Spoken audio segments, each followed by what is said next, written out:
Right, this is going to be another episode of Summoning Insight. Me and Monty here. By the way, for people who don't know, Summoning Insight, I actually came up with that name. That's actually one of my original ones. I've had some, if people don't know, here's the little code. All the really good names, I came up with them. All the ones that are just whatever, I let other people do those ones. So, for example, Summoning Insight, mine, obviously Summoners. I actually wanted, literally, I understand alchemical correspondence, mate. I wanted the show to be one where we don't just go on and go, "So double lift, what do you think about the Koreans coming?" Like that already exists. I wanted to do a show where I'm actually summoning it. I'm drawing out of people a level of discourse, interesting things we can talk about that we never had. The reason I'm bringing this up now, by the way, Best Damn League Show, that's average because it's copied off Best Damn Sports Show. That was Dom's idea. Just put it out there. I thought, you know what? Let him have one every now and then. But when I in Counter-Strike, what, you don't like the Monte and Wolf show? That's only because YouTube wouldn't let me. Yeah, of course it is. That's only because YouTube wouldn't let me have Korean fellatio enthusiasts as a title for a show without demonetizing me. Here's the reason I bring it up though. Is because I actually also think sometimes on this show, we do lose our way a little bit. Like sometimes we veer into being what those shows are. Those shows are weekly reaction podcasts to the most recent matches. That's primarily what they are, and discussing drama. But we're going to do that at times on this show, especially for entertainment value. But one thing I'm going to tease for you now, you'll see by some of the upcoming interviews who it might be with, but I'm going to actually start trying to bring on some big name players and industry figures. And I want to actually have like proper discussions about like bigger concepts. We do it sometimes on the show when we have the Papa Smithies of the world. But like sometimes we get mired in the whole like, what's in the newspapers today? What's on the back page today? What's the upcoming thing? Like that's all right for a bit. That's good for window dressing, but you're gonna have more meat to it. So don't worry. Some of the insights coming back in that regard. Nice. At least because we're gonna be cooler while still having an intensity to what we do. There'll still be that heat, Monty, and there'll still be the way of transmitting that drug that keeps you going, that gives you that pleasurable feeling, that gets you thinking, thoughts racing, but in a controlled way. A bit like if you use the freezepipe.com, which obviously has its classic food-safe glycerin chamber that you place into the freezer section for a mere hour. So basically about the time it takes to resolve whether Heretics should actually lose a game that's definitely lost or not by Riot. And after that period of time, unlike that unsatisfying result, which is irritating, gets people hot under the collar and makes you think like, why did I even bother?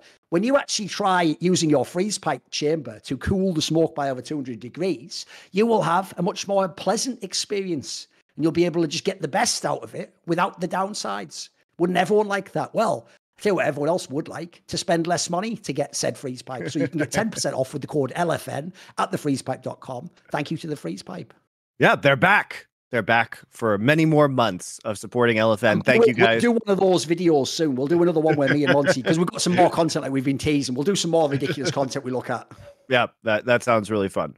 It should be good. We had so many. You guys suggested so many cringe too many esports videos. We had too many, so we can do it again. It turns out. Turned out the Hon one alone was like half an hour. It was just there's too much in there. We got in like a rabbit hole on that one. The Hon one is just the most cringe video. The craziest part is no one ever mentioned that part that was the funniest. No one mentioned that weird thing where for no reason that like guy who looks like Sam Tarley just comes out of the darkness like and then goes back in. What was that? That was like the ghost of esports future or something. Like, what the fuck? That was mad, wasn't it? It's haunting. It still sticks to me now. It was great, man. I love that video. It took me a long time to find it, guys. So I hope you appreciate it because they really did try and scrub it from the internet, so it was challenging to find it, but I have preserved a copy of it privately on our YouTube channel forevermore. So if we ever need to pull it out again, it's right there. You can't watch it, but I can watch it, and we can bring it up for future content.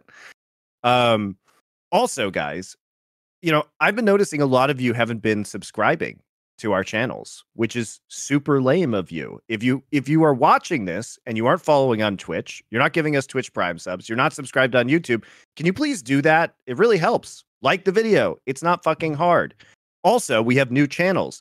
We have the LFN Culture channel now. So it's Last Free Nation Culture on YouTube, LFN Culture on Twitter, Last Free Nation Culture on Instagram, TikTok, everything like that.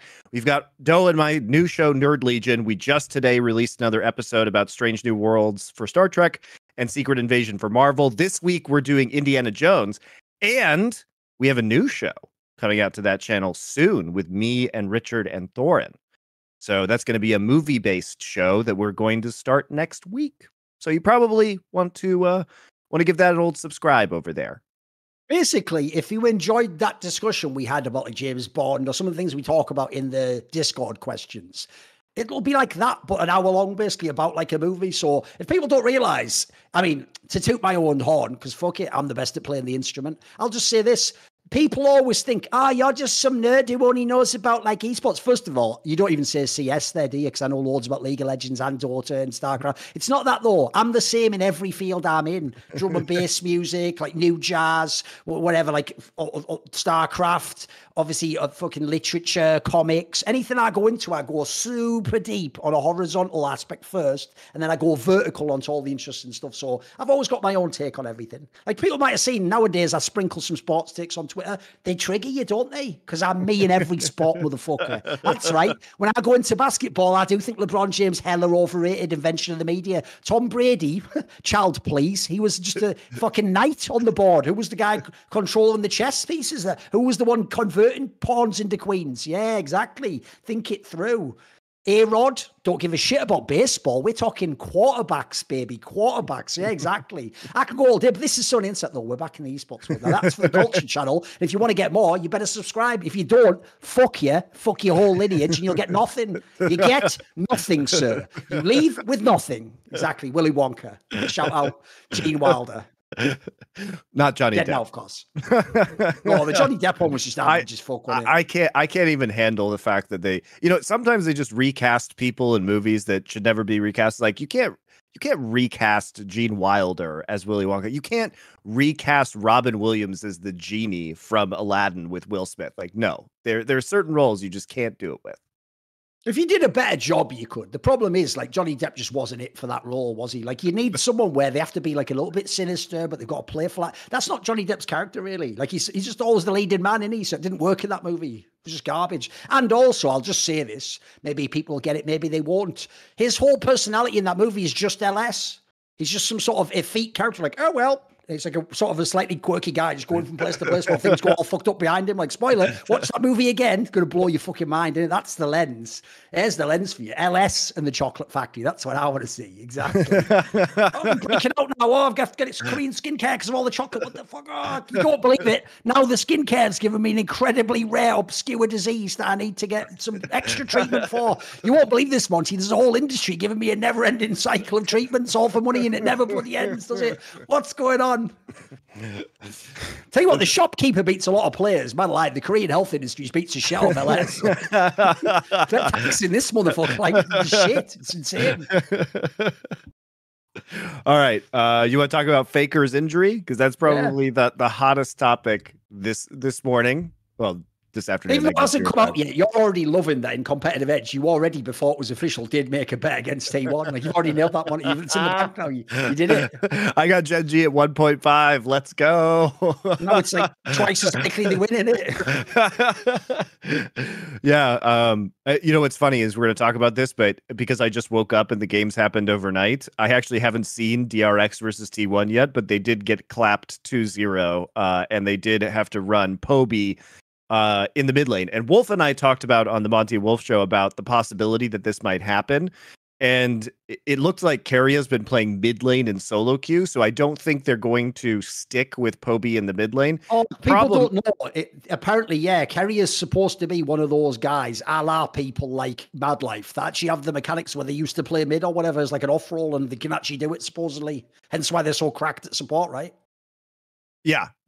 I mean, he certainly has the mechanical abilities, right? I think that's what made Carrier unique. I'm guessing it's a good shot calling role because of what Faker did and all that crap, Right. The thing is that the mid laners from the T1 Challengers team, so you guys can go listen to Wolf's extended opinion about this because he actually casts LCK Challengers in addition to LCK, so he knows quite a bit about these teams.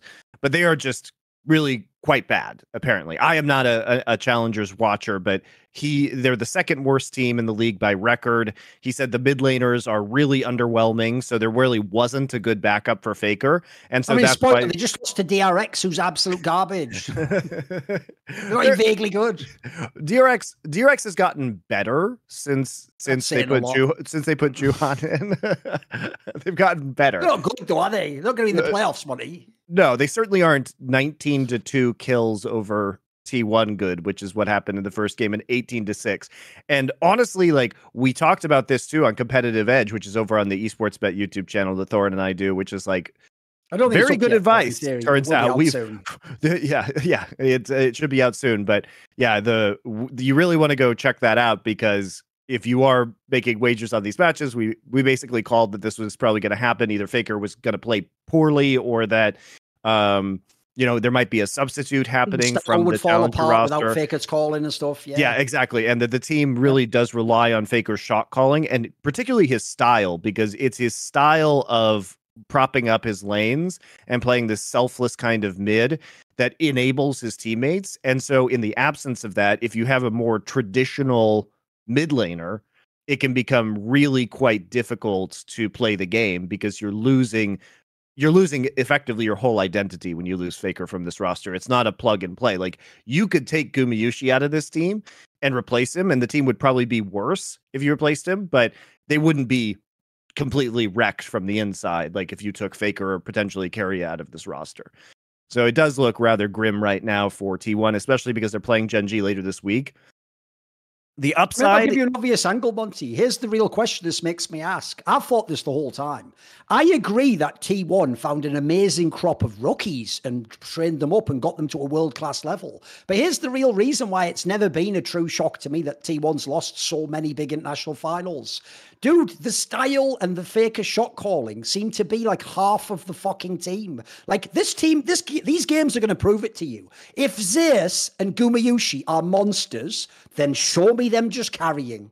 Just show me. You've got a god tier top laner. Have him beat the shit out of Rascal. Now have Gumayusi just play a normal protect the ADC comp. Have him carry the game. I don't think you're going to see it that often. I've never thought these players were on the level. I mean, Zeus I did think was very good at one point in time, but Gumayusi for me has never even been close to the ruler sort of like elite category, you know. Viper's always been eye test wise. That guy on any team, you plug him in, mate, he just starts killing. He just starts doing his shit. Gumayusi looks like a product of the T1 system, you know. And unfortunately, if the system isn't there, I think some of these players are going to flounder. They're not going to be bad, but they're going to flounder. They're not going to be these world-class talents game in and game out.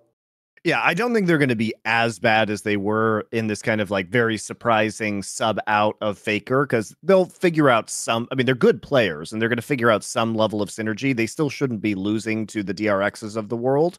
But we'll see. I mean, they are definitely going to be worse, and it is going to expose some of these players in terms of their value.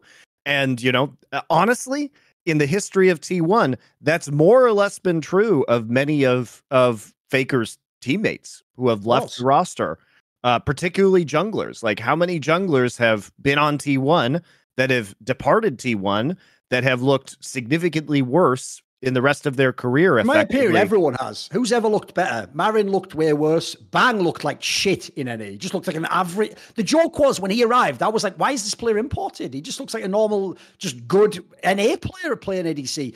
Same with Bengi, same with fucking Easy, who magically Easy, who wasn't a guy who could have won LCK on his own when he went to the LPL. He was just some above average Korean mid lane who plays majors. Like, every player, as far as I can tell, like whoever was better who left T1. Can I have that answer?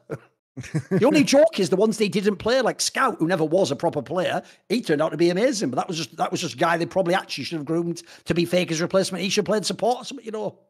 Yeah, go back in time now. Yeah, Scout is definitely. I mean, he's coming off an MVP performance in the LPL, so yeah. I mean, Scout champion. Sky world champion. True.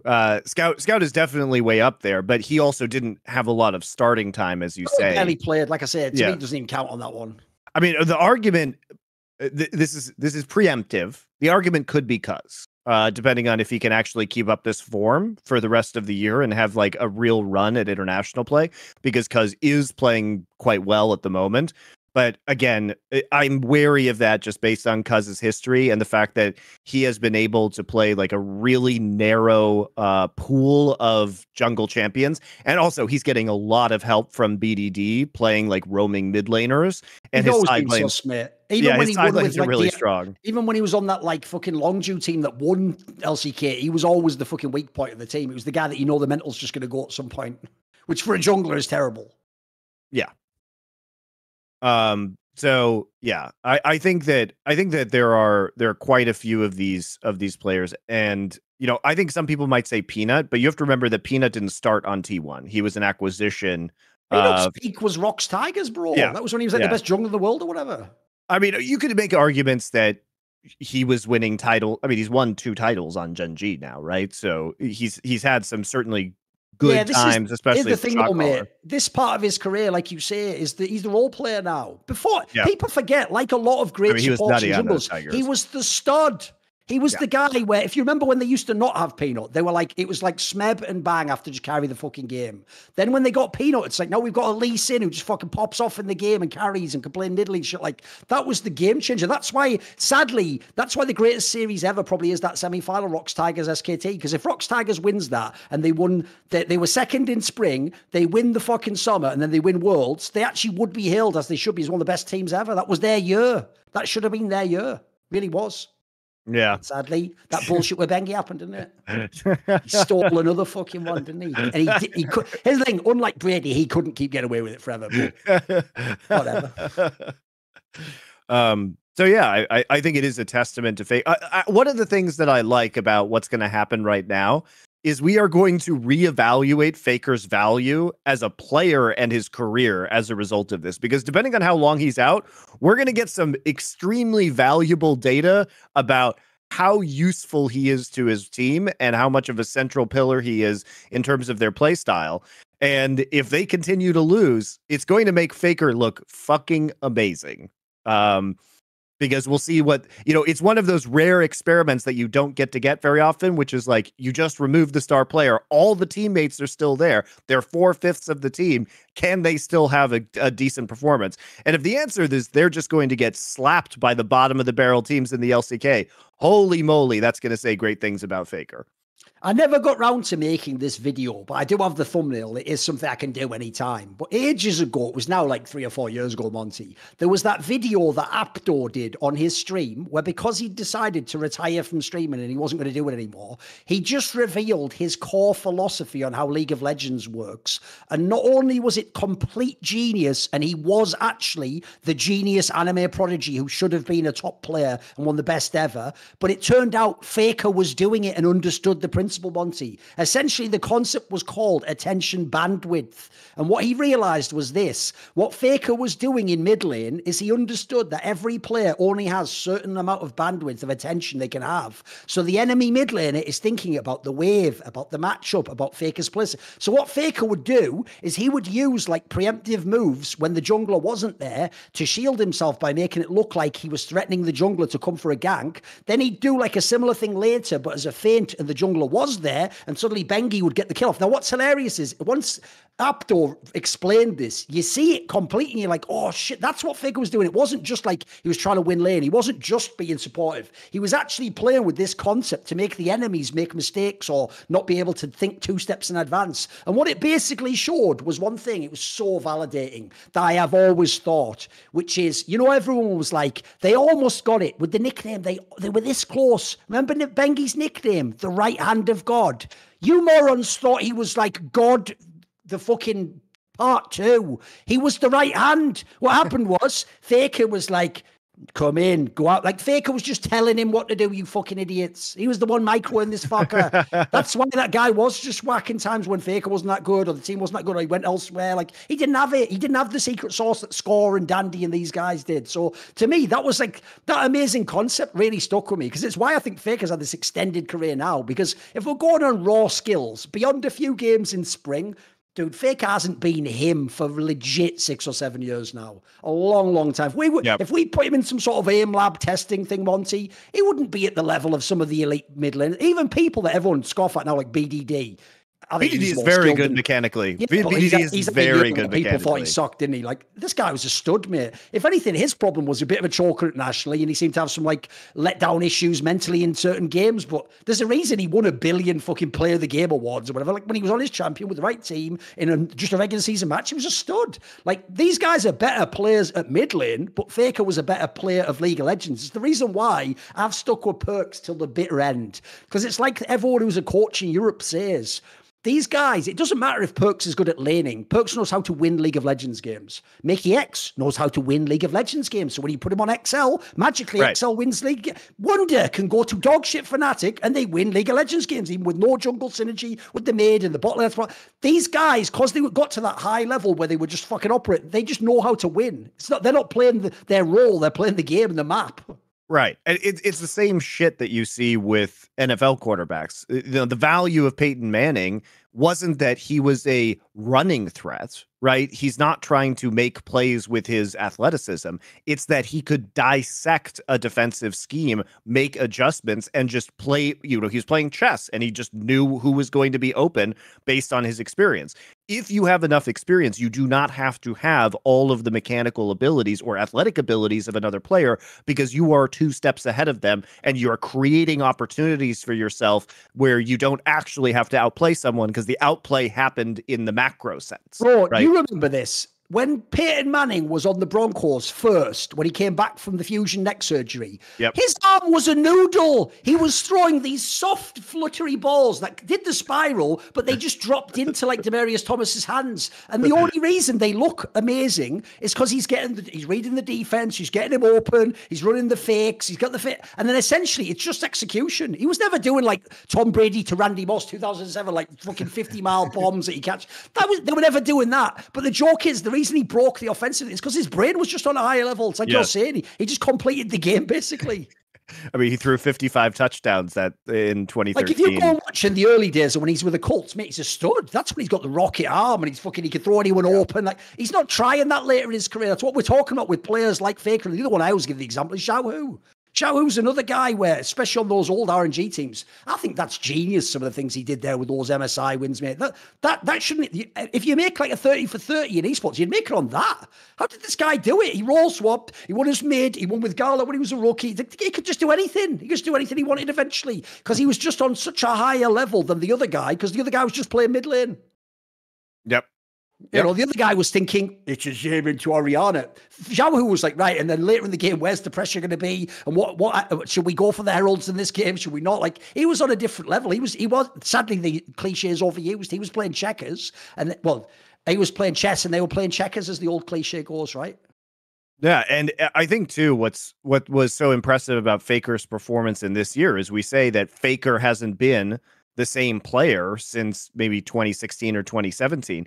But this was Spring Split was his best split in 6 or 7 years. And the scary thing about T1 is what happens if he's back in form in terms of individual ability and mechanical ability, and he has all of these extra intangibles from being a super veteran and a shot caller within the scene. And that is why it's pretty disappointing that T1 underperformed so heavily towards the end of playoffs and MSI, because it felt like maybe this was the best chance for them to be competitive. Because he obviously, now we know, probably because of his injury, he hasn't been doing as well in summer, and now he's out. So we don't know if he's going to come back. They announced a 2-week hiatus for him, but if this is a serious issue, it may take much longer than 2 weeks to heal. Like, he might just be done for this year. Here's my speculation. Are you ready for the speculation?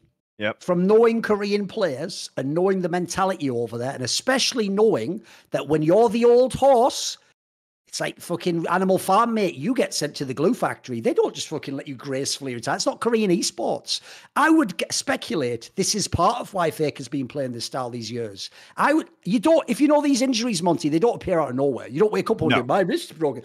It gets gradually worse over time. At first, you can ignore it. You take an hour off every now and then. Then what happens is you might need a painkiller every now and then when it hurts a bit too much. Or you might need I'd look into this. Someone might start getting you acupuncture, or you might get like special things or a little glove to wear.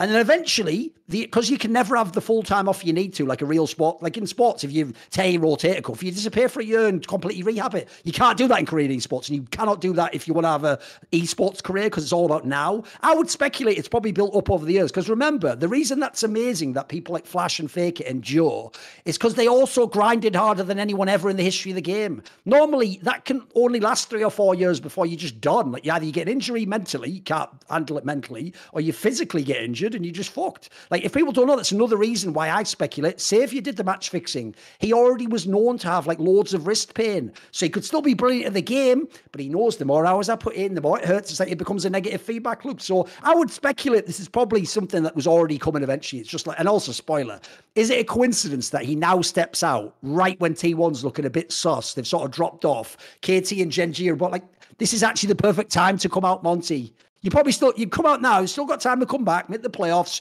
All you have to do is be top 4, remember? That's the best part. You don't even have to be top 3. Just be top 4. You get to go to Worlds. This is actually the most cynical take, but it's the best time to take him out. Right. And they were already 6-2 heading into this week's match. Yeah. So they only need to make top 6 to actually get into the playoffs. There are, I mean, it's a good time for him to take the time off, as you say. And also, it has to be mentioned, too, that if this has been a persistent issue, he played the max. Faker literally played the maximum amount of League of Legends that you could play last year.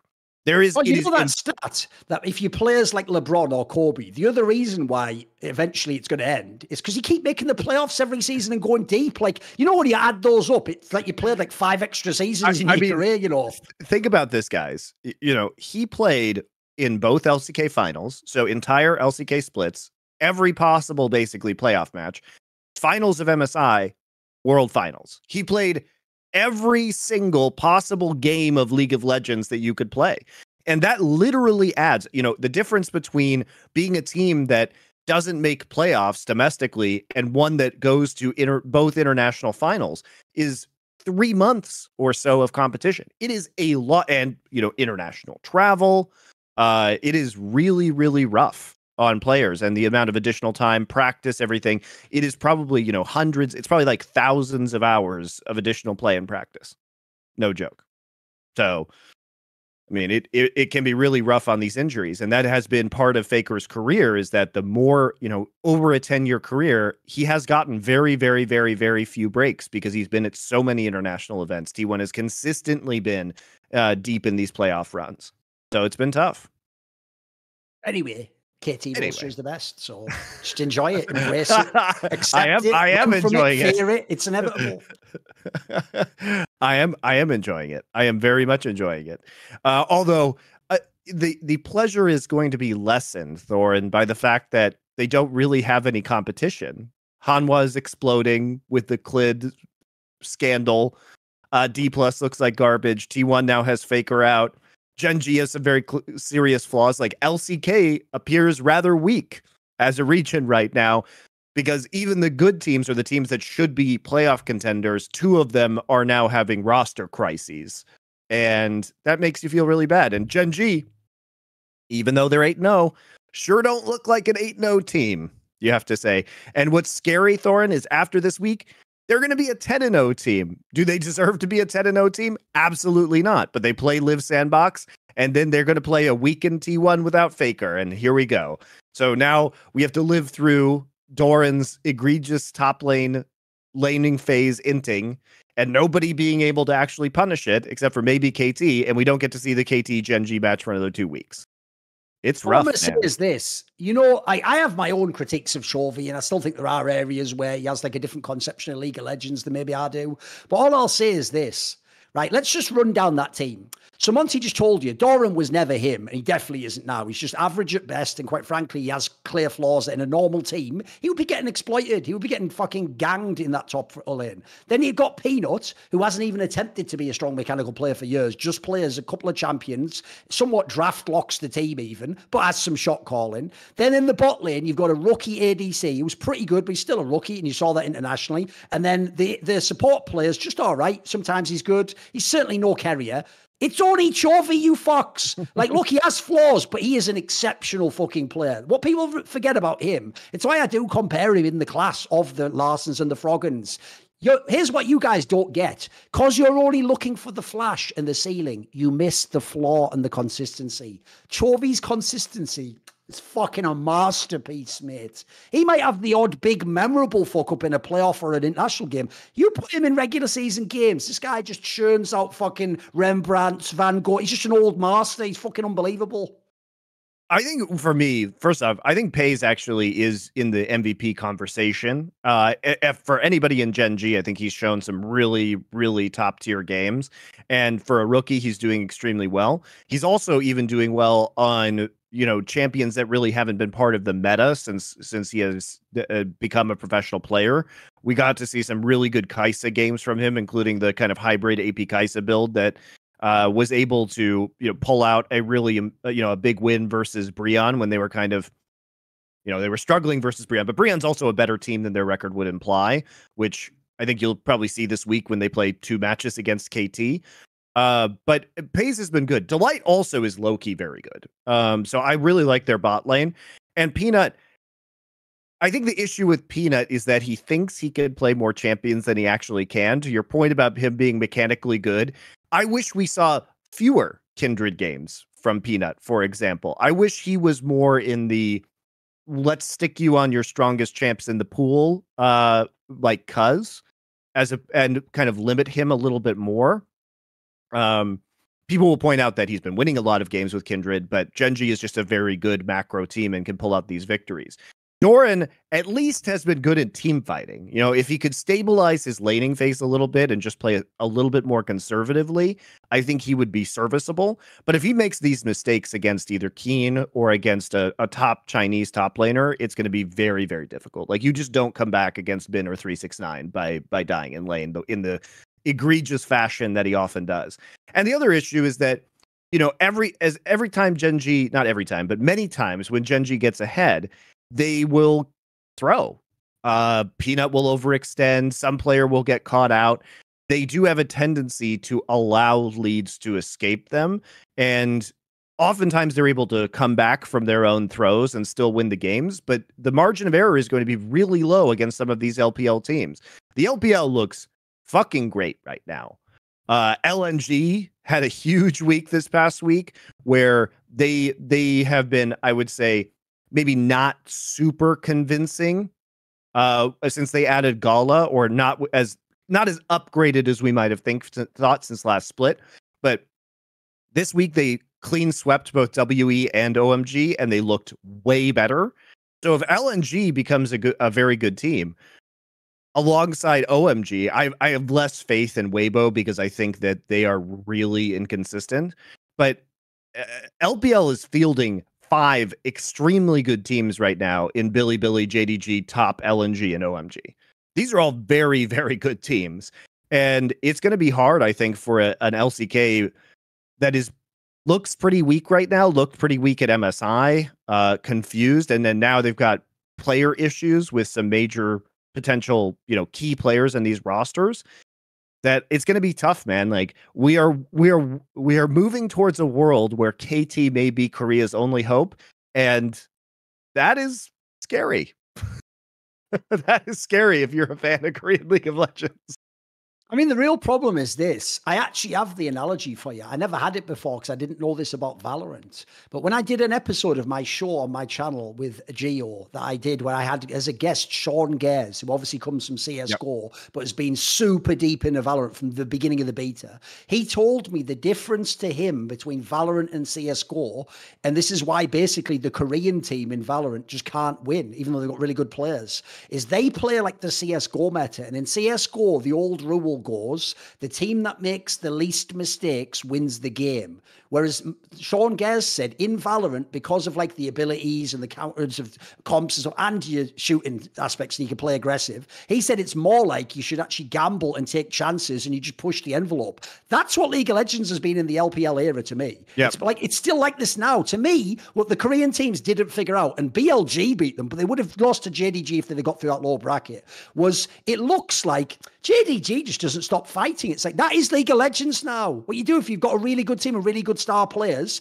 is you take these fights that are 50-50s, 40-60, and then you go all in on them. You don't do the old school Korean thing of like play the safe front to back team fight, and if we start losing, Monty, we're going to back out, sacrifice the support, and we're going to go to base. No, your ADC has to actually play like Kazi. He has to go all in Jackie Love style, and everyone's job on that team is to peel, distract, and help him. And then he has to have all the shields, all the bits. That's why the Yumi's so godlike. And he has to play right on the edge of his mechanics and output the max DPS. And if you do that, you have these insane team fights that the LPL wins. Korea is still thinking they can play old world LPL. And the reason why I'm going to bring this to a satisfying conclusion for you goes like this.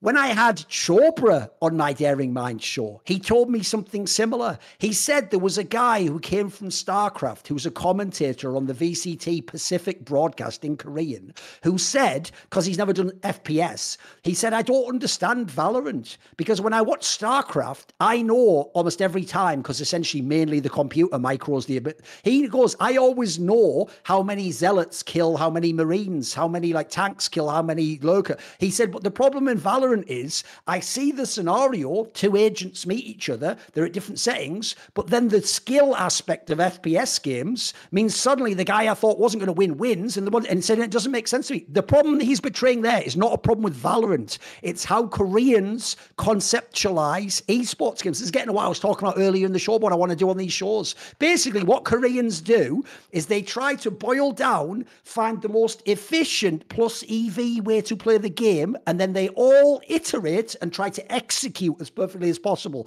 That isn't what League is in this current ADC meta. That isn't what the game is. Like right now, it's chaotic team fights, it's constant fighting, it's taking dragon fights at times. It's not. And then remember, the other reason why that is such a premium, in my opinion, now is because when you get to certain points in the game, a team fight wipe wins you the game. Even if it's in the middle of the map, you just win the game off it with the death timers. Like, if this was old League of Legends, which used to be like this, old League of Legends was like StarCraft Brood War, where you have your three bases, you have a little fight here, or I'm losing a base here, do I secretly expand, or do I do a counter all in, or do I turtle? More like old League of Legends is you lose the map and the game in stages. We have this first battle, we lose, but let's try the next second stage. Can we turtle a little bit? New League of Legends is like, it's like StarCraft 2. You power up, you get to the 200 supply, you have a massive fight, and whoever wins the game. There you go. Straight fire. I did StarCraft, Valorant, CSGO, League of Legends, 3 different regions. Spoiler. Anyone like, I don't know any of those games. No, mate, you don't know what I'm saying. You haven't learned Thorin. You're trying to speak English. I don't speak English. I speak Thorin. I think Someone too. I think too that it really has gotten to the point where, as you note, taking some of these fights, if you believe you're mechanically superior, even if they're 50-50s, are at that point skewed towards you and are not true 50-50s, right? They're 70-30s. And the question is mad valuable in this game, I think, yeah. Yeah, there's still risk associated with that. But if you take enough of these fights and you are fighting for objectives and you are taking skirmishes before you get to what is now like the apocalyptic points in the game where the game will end, you basically stack the deck for yourself to win the apocalyptic fight by having gold advantages or positional advantages or tempo advantages if you can dictate where the fight is going to take place and at what time because you've been stacking dragons or you have a clear control over the Baron, right? And so it does advantage teams that have very significantly skilled individual players as the macro aspect. I think the shame of League of Legends is that macro has become more or less of kind of a flow chart at this point that is a lot less complex than it used to be when warding systems were different or before there were dragon souls that were stacking up. And so it made it a necessity, like an absolute necessity to fight at a 3rd or 4th dragon if your opponent already had those advantages, because otherwise your chance of winning the game is, virtually zero. Like you can't make interesting objective trade-offs anymore a lot of the time. Sometimes you see it as you're fighting for a soul and the other team's like trying to go for a Baron and there's an attempt at a trade from the other team. And weirdly, I mean, this is going to sound strange. That's why some of the most interesting games of League of Legends are played right now when there's a Chemtech soul, because it's less impactful. So then teams can't, it feels at that point that there is a meaningful trade to take with teams. That's why I actually like Chemtech souls, which is weird to say, because they just are less powerful. And yeah, it makes the game more mechanically exciting, but this is the way they've been tilting the game for a long time. Look at the champion designs they've been putting out, right? Now it's all about constant ability spam. Team fights aren't streamlined, basically, right? Yeah, I mean, if you look at new champions, like think about the old school fight, Monty. In the old school fight, it's like, right, when the battle fight goes in, cleanse on the ult, and then after that, like, you got to peel for me, and then the ADC kites backwards out while the mid laner dumps all his shit down onto the fucking backline, or what, like. There's a flow chart, like you say. You're all trying to just perfectly execute it. In these team fights, nobody can even be knowing what's happening. You're playing off feel. You're on the edge of your fucking seat. You're doing crazy moves. Everyone's doing abilities. It's like there's about 7 fights going on within one fight at the same time to me. Yeah. That's why I actually think last year, if they had have won all those tournaments, T1 would have been godlike, because they were like essentially trying to do a counter to this meta. Their whole shit was like, we're never going to meet you in the middle of the fight map and just do a 5v5 at even strength. We're going to try and find weird pickoffs here, or draw you into a weird collapse fight, or we're going to go to the outskirts of the map, and we're going to be side laning while you're just kind of just objectives, and then we're going to just catch you out here, and Faker's going to be all over the place. They're not going to just group. So if that had worked, that's the other interesting thing about metas. The meta always goes like this, and then there's one strong counter, but you got to execute it flawlessly, because the meta in theory is where the game's heading, but you always have a counter that goes direct against it. Yeah, and I think that's what made T1 pretty exciting in the spring, was it felt like they were winning games with strategies in a way that other teams were not. And I think these days they're across even good teams, there's basically some of these new champions, and if you're a professional player and mechanically adept, warp the game in such ways, because the more abilities you stack onto a champion and the more frequently you can use these abilities, and when you add movement abilities and move speed, this is why Yuumi is so powerful. It is a nightmare because of this. It's just spamming all these abilities in it. It multiplies skill. Right. If it means that if you are capable of mechanically executing, I mean, we can joke about Yuumi is the best ever, because if he has the Yuumi on him, what can you do? That's like the most overpowered player ever.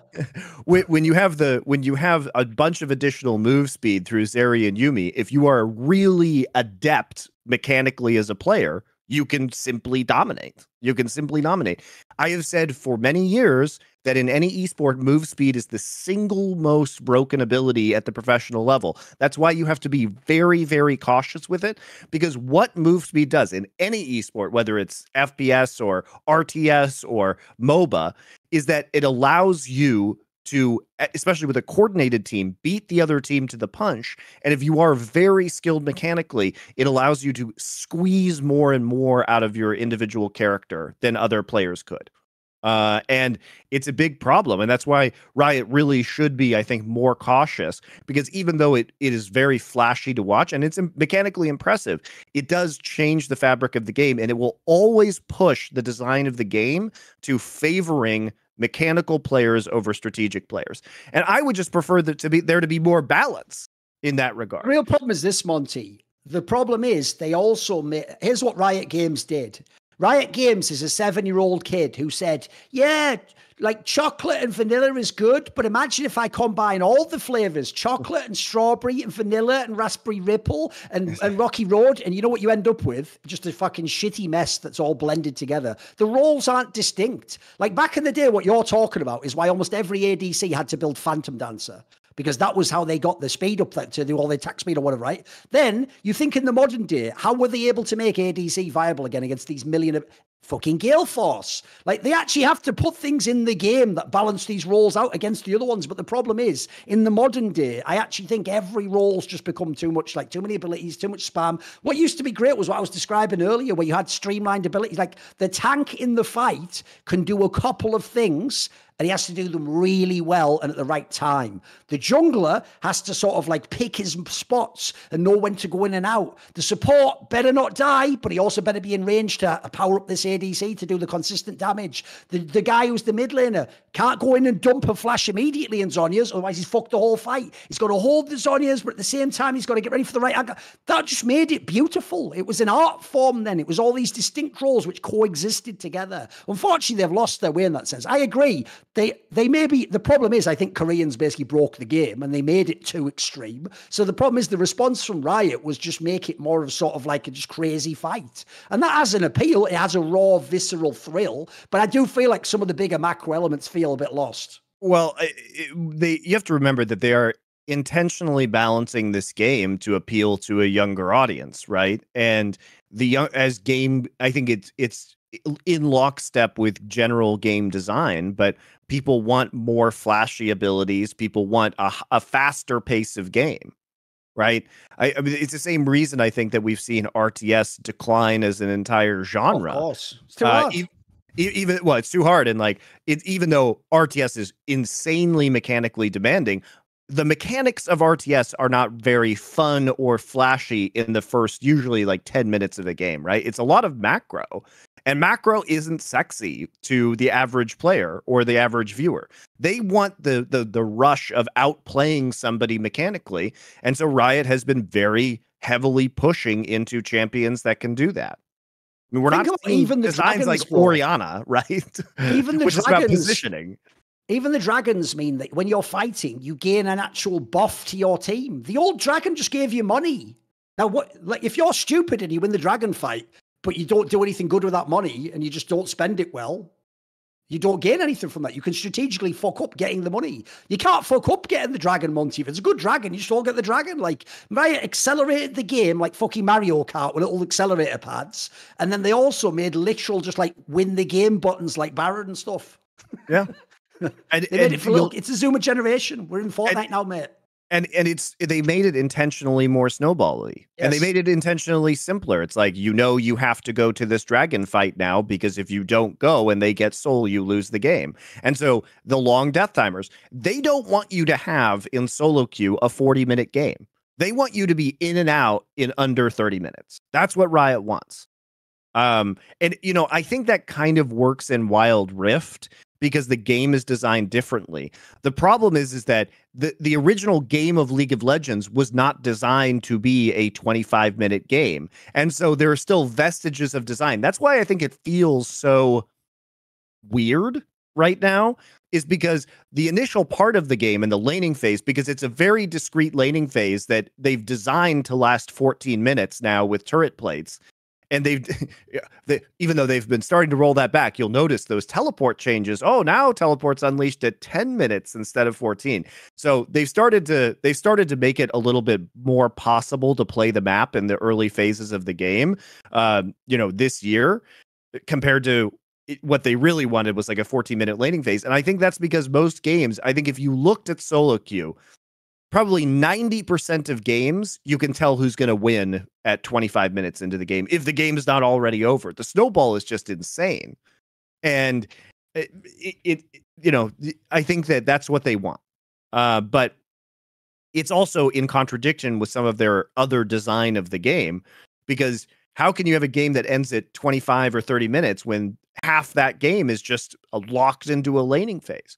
What you want, if you want a 14-minute laning phase, what you then have to want is a 30 minutes of free-form game flow afterwards. Like, it should be a 45-minute game or a 40-minute game.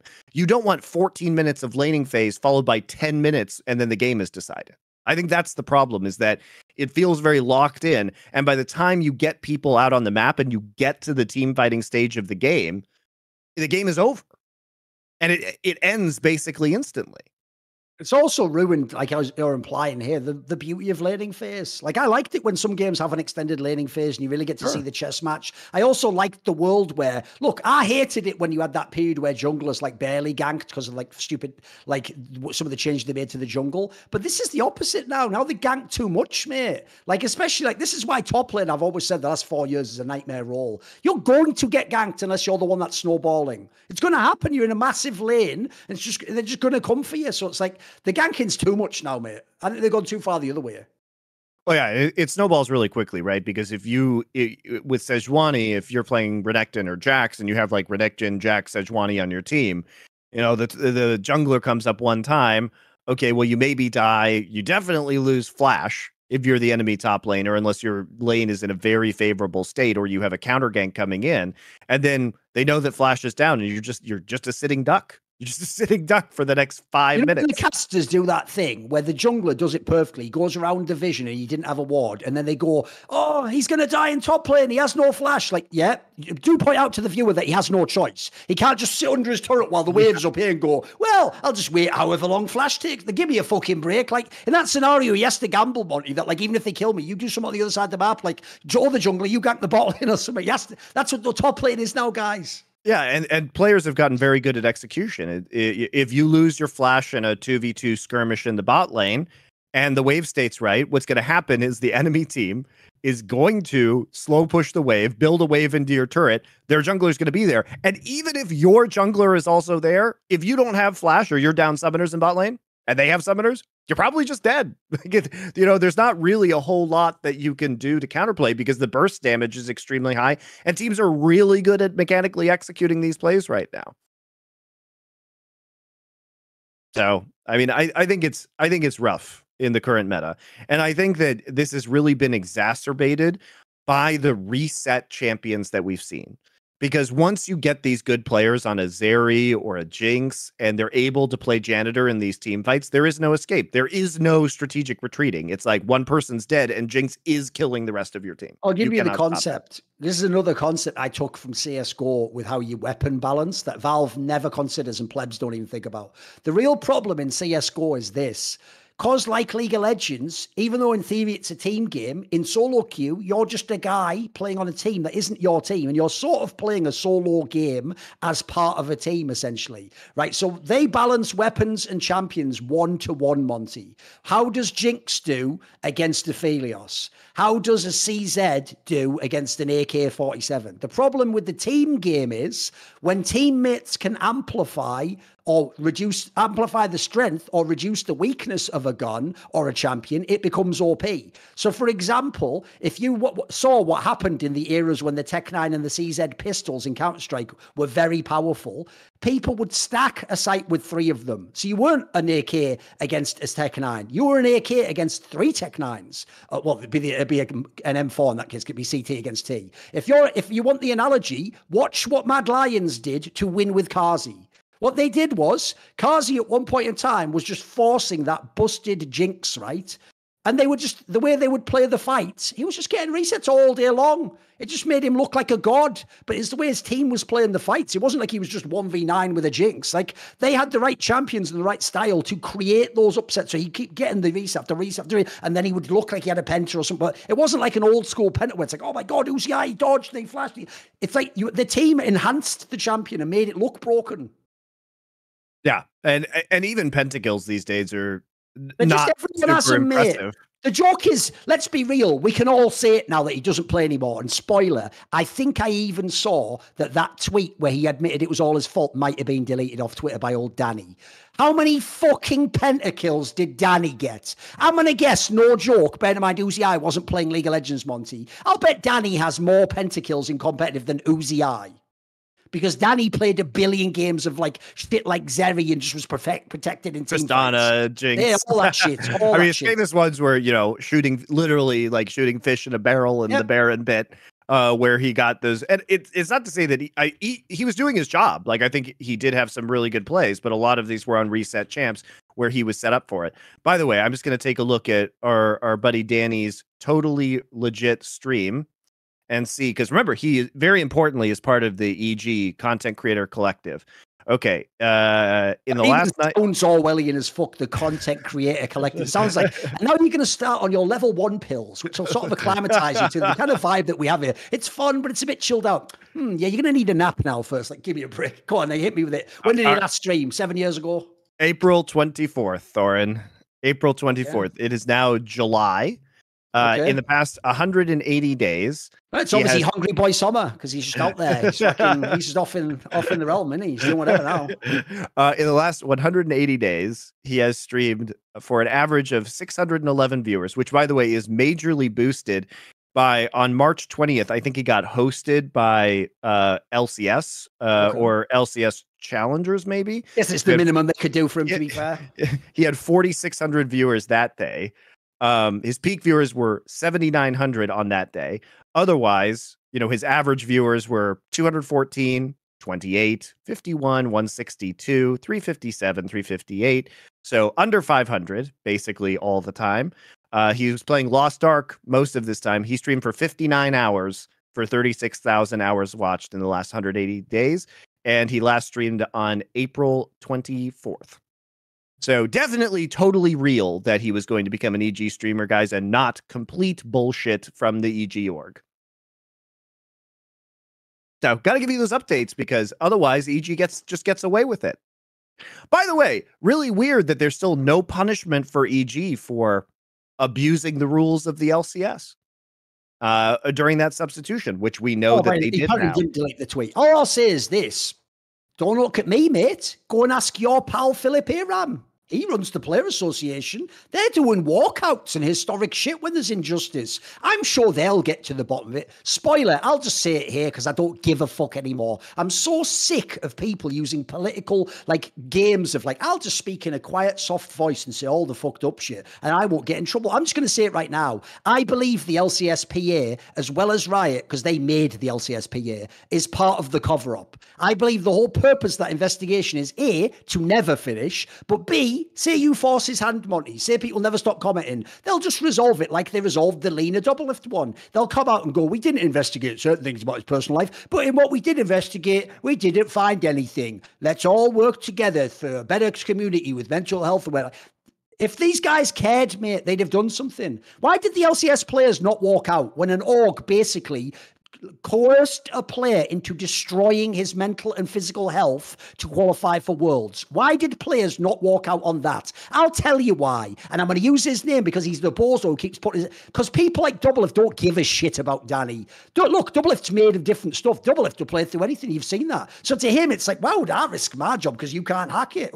You know? Sorry. It's not an unreasonable position for Doublelift to be in. That's just his take, yeah. If anybody has the right to have that attitude, it's fucking Doublelift. He fucking walked the walk. I told people I could only hint at it, but there were other members of the EG team, the exact lineup Danny was in, who don't actually share these concerns, Monty. Their take was he couldn't hack it. He should have just been kicked out the team way earlier. It's not my problem. Why is he in Evil Geniuses? I can handle it. I just want to play. Let's go to Worlds with a different ADC. Some of them weren't on this train of oh, but what about him? That's why that whole subject was so dirty. As you pointed out, there never would have been a drama if me and Richard Lewis didn't publish our content. And even then, thanks to wankers that were literally propped up by the League of Legends subreddit mods, they were able to successfully engineer an industry-wide cover-up that went, it was just systemic issues, TM, end of story, do not pay attention to the evil genius's CEO behind the curtain. It's absolutely wild that there's been nothing done about this. There'll never be anything done. By the way, all the evidence is there, guys. Look at Richard's multi-article series that's on his Substack, where he has a bunch of people who worked at Evil Geniuses that he has anonymously numbered. These are primary sources that could be interviewed by Riot. Switch. Volunteered to be quoted by Richard in his articles. I've got a little gem for you, Monty, because I can do this every now and then, and the way I do it's different. I just like to drop a breadcrumb that's not really for the fans. It's for the people in Evil Geniuses. So when they see it, they go, the fuck does he have in there? And they shit themselves for a moment. For a moment, they go, I better change my underwear. All I'll tell you is this. After the Danny story, I was ready to put it to bed, Monty. I was going to do that thing about the gamer.com who's an idiot, but that's in CSGO, and that's mainly comedy and making fun of her. I was done with that. I did the Evil Geniuses CSGO story, which led into the Danny story, which I told you on this show. I just decided one day, right, no one else is going to do it. I have to get to the bottom of this. So I did. I started looking into it. Then Richard looked into it. He did his official report. I did my video. But after that, as is always the way with disclosure, I had a bit like, I can only speculate, but I had a lot of information sent to me that I would imagine maybe Richard got. And it was all people in EG, some of them still in Evil Geniuses, sending not just info, Monty. This was like dossier level shit with screenshots and who said what and on what date and going over multiple games and Dota and CSGO and League of Legends. And it was telling you how the hierarchy operated. It was telling you actual things that were quoted by people said in meetings. And at one point in time, are you ready? This is what will make them shit themselves for a quick second. I even was seeing screenshots from Slack conversations. Can you believe that? And one screenshot I saw, Monty, I'm only going to reveal this one because it's spicy, but it's not a big deal. In one of them, Nicole LaPointe Jameson actually says jokingly that she's preparing to have a charity boxing match with me, Thorin. Oh, that's right. I'm reading yours. You thought that was in the fucking WhatsApp group, didn't you, homie? No, I got it all, baby. Now, here's the thing. I don't particularly have a story there. What's the story? Evil Geniuses is full of shit. As a corrupt hierarchy, that's Evil Geniuses fucking Nicole LaPointe Jameson, CEO from Peak 6, propped up. And then she's just promoted a cretin person whose job was to, like, look after your wellness and tell you how to do massages to, like, second in command, literally like a dictator making mad moves on how people practice, fucking up all the divisions of the games. No. That's not a story, because I already told you that story in the EG Danny story. If you don't care, you don't care. I'm not here to convince you. I just put the info out there. You do with it what you will. So I'm not going to do anything with it. I'm just saying, I've just seen some stuff that they definitely don't know I've seen. And it's no good. So it's no surprise Richard had all the straight fire shit. Like, notice he had the same sort of thing. He wouldn't just have, they did X. He would have, they did X, and part of the internal communication was it was because they were told to do Y, Z, and for reason A. That's the fire. When you have that part, you have it all. That's all the drama you want. You know what I also love about, the way that this really hasn't been addressed by anybody with ties to Riot in the North American scene is that they can't say anything because of what? Because there hasn't been an official announcement or an official investigation. Why would Riot release an official investigation if they could cover this up? What are they waiting for? Let me ask you two questions. Right? When they began investigating you, Monty, how long did it take to reach a conclusion, punishment, and sentence? Well, I actually don't know when they started investigating me. Seems like it was about a month or two, right? Maybe. It was pretty quick. The turnaround was pretty quick from when you first. It was very quick. It was very quick. Right. The Danny thing happened in September last year. Yep. And all the information came out publicly. You ready for another one? Here's another question. Remember the precedent Riot set with Carlos and G2 in VCT? They took G2, one of the most eligible candidates ever. They'd even been one of the better EU orgs in all of Valorant. And they denied them a VTT spot in a very quick turnaround, Monty, because of a bunch of drama over what Carlos did with a tweet, a follow-up tweet, and some likes on Twitter. Every single one of those tweets, you would never be able to go to court and get sued for that. You never did anything wrong for that. It was just essentially considered off-color or offensive, right? They had an insanely quick turnaround and denied the entire G2 division a Valorant spot for VCT. Then they let in instead Evil Geniuses, who at the time, by the way, Monty, was irrelevant in Valorant. They didn't have top players. They even kept the original 5, added a bunch of better players, said they were doing a 10-man roster, and low-key quietly moved the other ones out of the lineup, right? In doing so, here's the question. You saw the furore about the Danny thing. Oh, it's months and months ago now. Where was the turnaround? Why aren't they being threatened to be kicked out of the league? Why aren't they being told you have to sell your spot like Monty did, and you have to do it by this date for this much to this partner? Because this is the game. EG is regime approved. Carlos, it's cronyism. It's cronyism. I mean, that is, by the way, guys, I have been told by a lot of people that Valorant partnerships were cronyism. I mean, look at what happened to Optic. Now, it is true, by the way, guys, that Optic fucked up their application for partnership.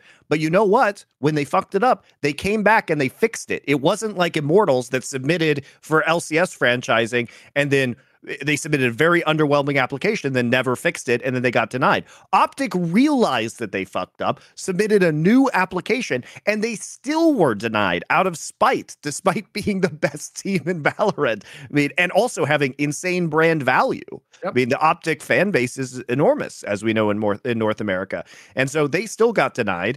And you know what's wild, Thorin, is that you would have thought maybe that Optic would have been the team that came in because of the G2 stuff, where it's like, well, G2 fucked up. Well, we do have Optic. They did make a second attempt at a partnership application that was pretty good.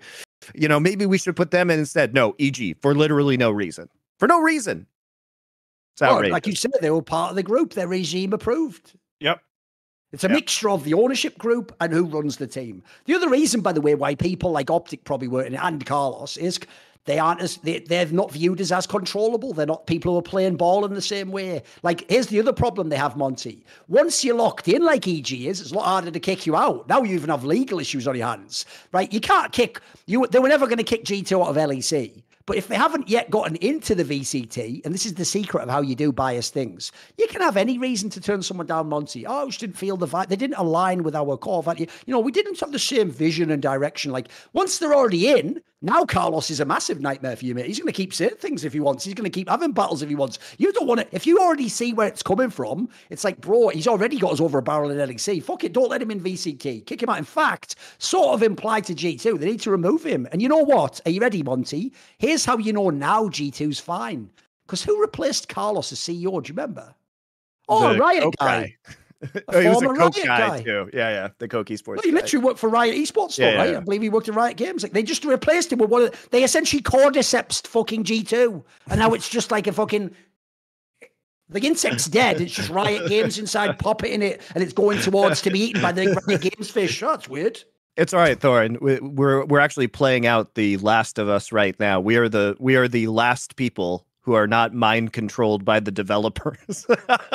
We're just sitting in our little fortress with all the Mate, zombies sometimes outside. I really do think that actually everyone is just brainwashed zombies. Because like the other day, for example, without going into it, people were really wiling on Twitter over the idea that when people criticize Gabby Durden, it's just because she's a woman, not because she's a mid as fuck caster.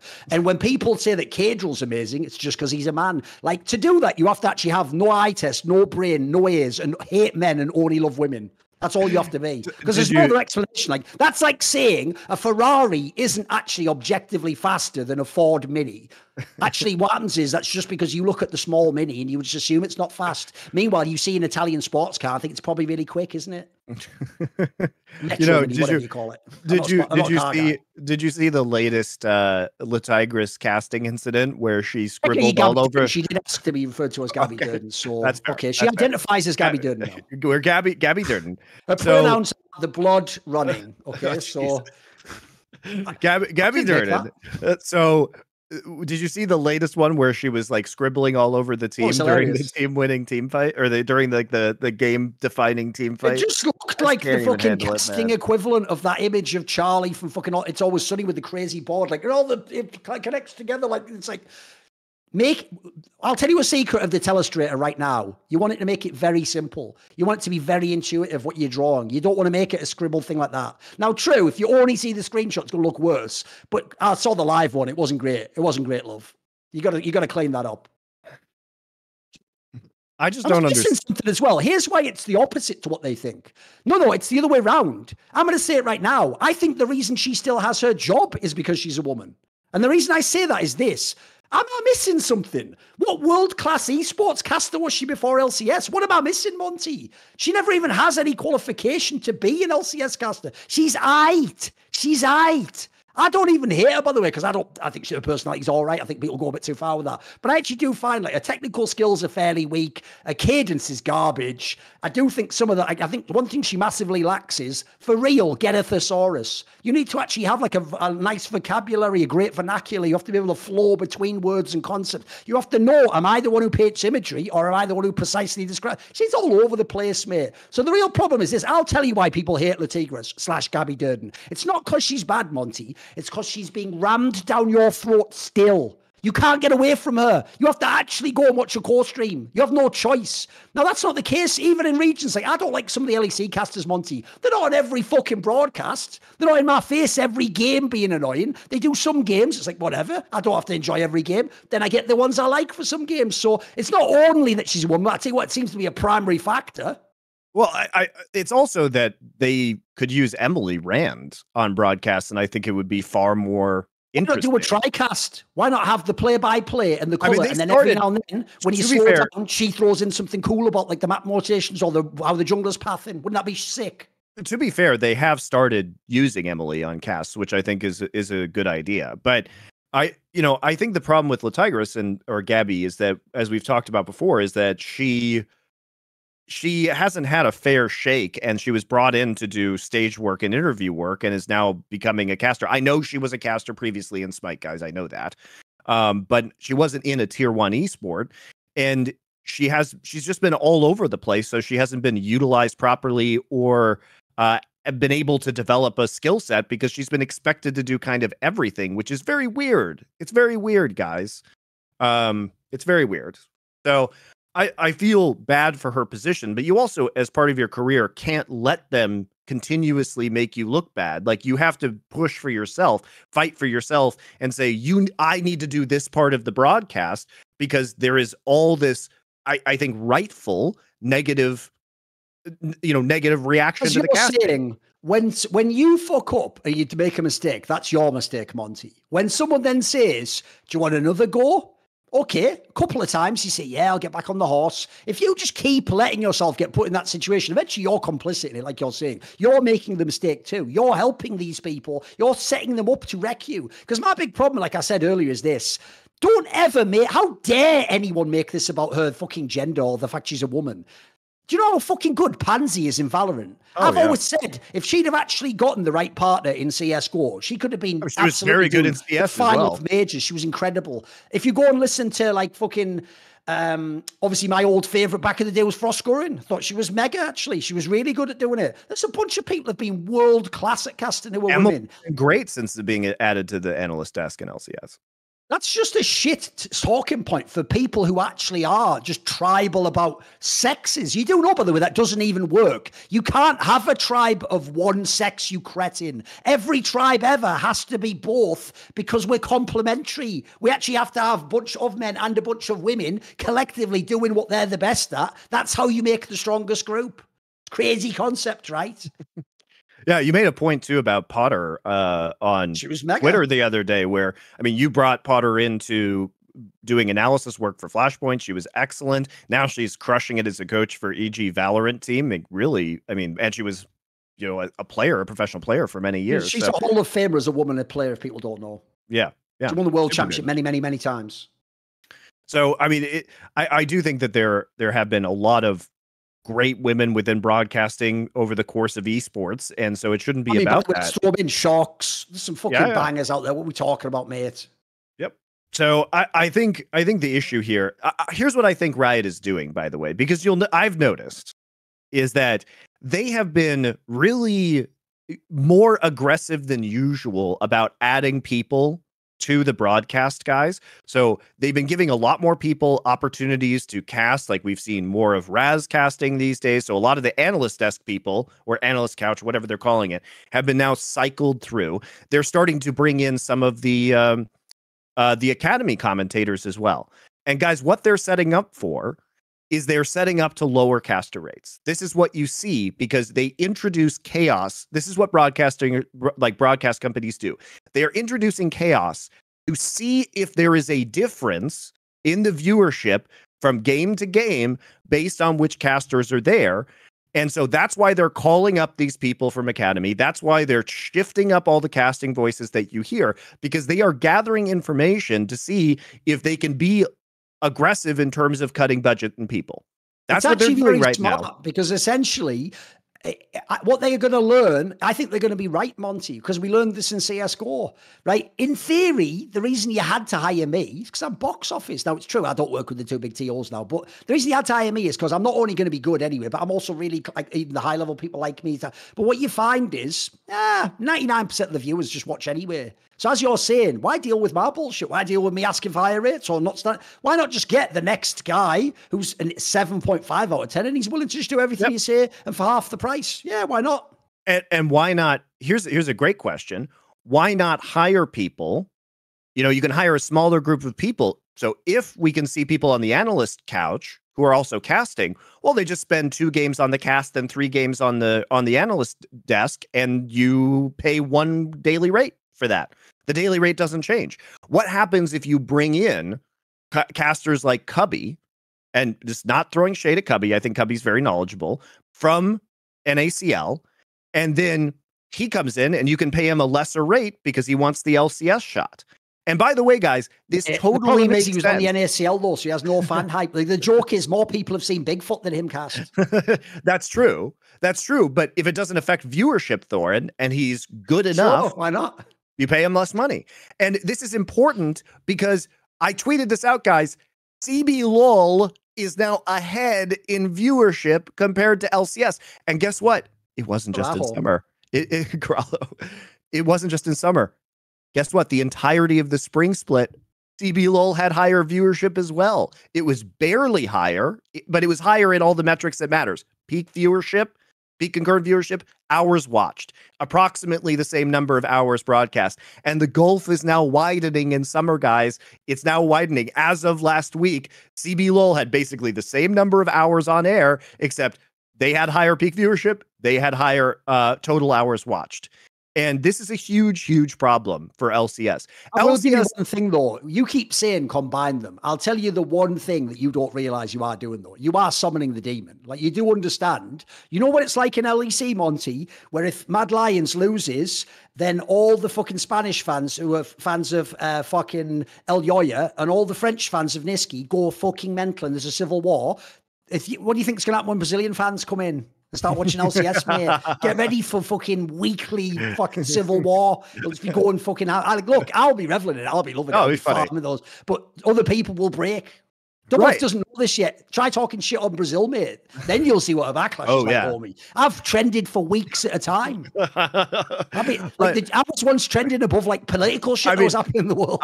I literally tweeted. This is so funny. I literally tweeted that CBLoL had just surpassed LCS in terms of viewership so far in summer split. I asked a question, time to combine the two leagues, and Brazilian fans are just attacking me. I didn't even say to do it. It was a very mild question that I proposed, and fans have been. It's like when you said, "What if it was a Super League?" And then they went, "Oh, fucking! You're trying to take everything my dad died for in World War III." It was just a question, guys. I didn't say this is what should be done. I pointed out that CBLoL had higher viewership and asked a very mild question. But this all leads to the point that LCS viewership is 20. It's just objectively 25% of what it used to be. The viewership has dropped by 3/4 compared to several years ago.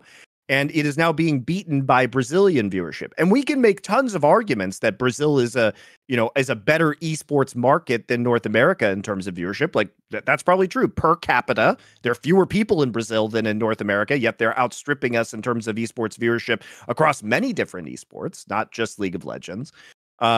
So we can make that argument. Fan base too. Like, for example, spoiler, one of the real reasons why Fallen just won't retire in CSGO, I'll give you some of the secret sauce, because he can farm so much fucking money to his personal store that he makes all the money from for keyboards and mouse, whatever. Like, he has an insanely engaged, enormous fan base who views him as a living god. And in this case, I'm on some fucking Nietzsche shit, aren't I? So...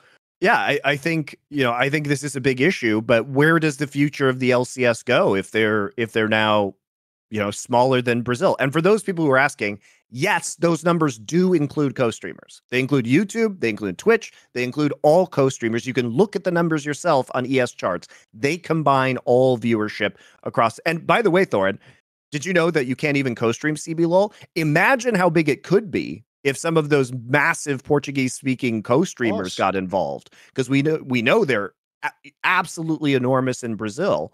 And so if some of these guys get involved and they actually had the ability to co-stream, of League of Legends, it'd be even bigger. You could double the viewership. Yeah, CBLoL would have twice as much viewership. Yes. It wouldn't just be a little bit more. It would be twice as much more. So this is why I'm saying that a lot of these experiments that you're seeing currently with the LCS broadcast are probably going to result in more talent being cut next year as they try and further reduce costs, because they don't have new sponsors. The sponsors have been leaving LCS. The teams are pissed. The economy of the esports is in shambles. And the only way to get teams more revenue is to start making further cuts to the broadcast, the cost of the broadcast. And a way to do that is to get rid of talent. I'm telling you right now, guys, you will not see the same group of talent next year on the LCS. What they are doing is conducting experiments to make decisions for next year as to who they are going to keep, and they are going to slim down the talent on the broadcast. They've already done this on LEC, by the way. There are fewer talent engaged in LEC than there were last year. And the only reason you're seeing new people this split, or Trouble return, for example, is because Shox is taking the split off and Lore went to Korea, right? That's the only reason. You know something? I actually was thinking of asking you about this, but you'll see what your take publicly is. I saw the other day, because someone made a screenshot of it, when they were explaining that segment where Quickshot explained the fall of Vitality and all the problems and the chances they had to get out and all that. Dude, did you see how he was dressed? He was dressed like a retired substitute teacher at school. Like he had like a shitty, like almost cardigan thing on, like some just like khaki pants or something. Like his hair was just in a ponytail. Like, bro, he looked like he was going to ask you after that to share a joint behind the bike sheds. Like Quickshot used to be one of the guys like you who embraced the show and had the sharp suits. And welcome to the LEC. Like, what's going on? Why is everyone just slacking off now? What is this? Well, I think. What's jarring to me about LEC and the way that they're dressing is that there isn't even, it appears to be a kind of standard of level of dress. Because like Yamato comes on, and Yamato, by the way, Yamato can rock a double-breasted blazer like almost nobody else. Like he's got his style like dialed in. He loves double-breasted. James Bond of LEC, mate. Yeah, he's the shit. It looks fucking fantastic on him. And then I'm looking, and Ender's dressed like a postmodern Jedi, and I'm just like, these two things. Ender is always just dressed as your fucking nephew, who every time you see him's into a new thing. Like, oh bloody hell, what's it now? Like, what social contagion has he caught now? Right, brilliant. Okay, yeah, you're a cyber goth. I get it. Okay, just shuffle the fuck out the room, will you? Ender's clothing is the reason why in modern video games they introduced those systems where you could change the look of your gear into any piece of gear that you've already acquired. So like in Diablo, you can transmogrify your gear so that it doesn't look like you're dressing for stats. That's what Ender looks like. He looks like he's in an RPG and he's dressing for stats. Oh no, he's got like his fucking ability cloak on. He's got the belt of like your shielding. Yeah, he's got it all, mate. Yeah, he's got it all going on. Now that said, I do like some of Ender's outfits. I'm with you. So there's Quickshot, like substitute teacher, like now, children, like we'll just start. What chapter were you on with Mrs. Grimshaw? Chapter 4. Samuel, you can start at the top reading. Then you've got fucking Enders on that shit right there. You've got certain people on the show who are just dressed like wine ants from a 45-year-old wine ants. Like, I don't know what's going on there. You can imagine who I'm talking about here. You've got the other ones where, like, mate, Medic just looks like he's in fucking uni. Like, he looks like he's casting from digs. Like, he's just like, oh, his hair's all greasy. And fucking, he's just like got like a fucking like Hawaiian shirt on with a normal plain tee underneath. It's like, hey, Betty, hey, Medi. It's like some shit fucking children's TV show. Like, what is this? Like, it's like fucking streamers gone wild. What's going on? I like I like actually a lot of Ender's outfits because I at least find them interesting, but I just can't deal with the whiplash of the different aesthetics that we see from person to person. Like seeing postmodern Jedi next to double-breasted jacket is like, I understand that they want to express their personality, but can somebody please just agree on a level of dress? Like, are we wearing suit jackets or not? Just make that decision,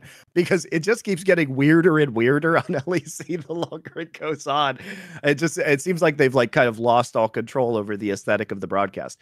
I also like Quickshot's like ponytail look, but I think he needs to wear like a turtleneck and a blazer, and it looks good. I think it can look good. But hey, he looks like he just popped out to get milk before fucking the shop closes. What you thought? He's doing one of the best regions in the world, main broadcast. But fucking level up, homie. Yeah, I think that it's part of Riot's.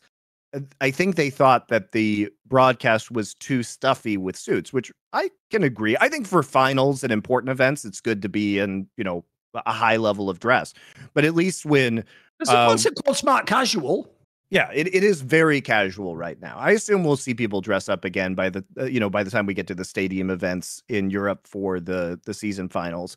By the way, here's what's hilarious. There'll already be the moron preparing the backlash. How dare you? They can dress. Then I can say what I think, cunt. You can have the opinion on how they dress. Then I can express myself on whether I like it or not. I didn't say what they have to do. I'm not their boss or God. I know I seem like both a lot of the time, where I boss them and I'm godlike. But actually, it's just my opinion. So in the same way they get to express their opinion and their dogshit personality, I get to express my opinion and my not dogshit personality. Beauty's in the eye of the beholder, Monty. It's a lie. Actually, beauty has objective standards, as you'll see by looking how Quickshot's dressed. I like some of Quickshot's outfits, but yeah, I think look, get that screenshot and just tweet. I like this outfit. On, I don't know which one you're talking about. I don't think I saw that exactly. one. So then don't comment. Don't worry about it. I said I like some of them, not all of them. Let's show me the ones you like then. I like I said, I think I have liked some of the like turtleneck outfits that he's worn. I think those look good on him. But yeah, I think I do wonder about the standards on this broadcast. I would like to see it a little bit more refined because it's just getting weirder and weirder as time goes on. That's going to be the esports industry. Here's what they're going to do. I can already tell you, Monty. It's a cynical take, but spoiler, if you knew what I knew about the industry, why the fuck wouldn't you be cynical? Did not hear that Danny discussion I just gave you earlier, and I knew that shit for months before I could say anything. Here's what I think they're doing, Monty. Because, as you say, they can't pay you more to be on the broadcast. They're trying to pay you less. They can't actually give you, like, job security and a long-term contract and build you into the, you're just work for hire. So here's what they're going to allow you to do, Monty. It's a bit like subreddit mods where what they do is, because you're just working like a pleb as a volunteer, they let you just be a bit of a dickhead. So what they're going to do is it's essentially every day except the finals is casual Fridays. You can now enjoy and express your identity within our corporate environment. You can wear a Hawaiian shirt. Welcome to corporate Friday. Give me a break. That's all they're doing. It's just like everyone can dress as crazy as they want. It's like, brilliant. By the way, this is another reason I will always love Korea. In Korea, they understand this job is a dream. I am here to be the highest level of professional I can be, and I'm trying to execute and nail 10 out of 10 every fucking show. That's why Koreans are the best at esports. They've even got a sick broadcast, and their broadcast always nailed on, mate. Always smart, looking good, coordinated, a theme. There's no like attention whoring. There's no guy like, oh, why is everyone commenting on my outfit as he walks in like fucking Chris Tucker out of fucking Fifth Element or something? Like, what's going on? Why would anyone be commenting? That's actually a great reference. Give me a break. Give me a fucking break. I'm out. I do love those outfits from Fifth Element, though.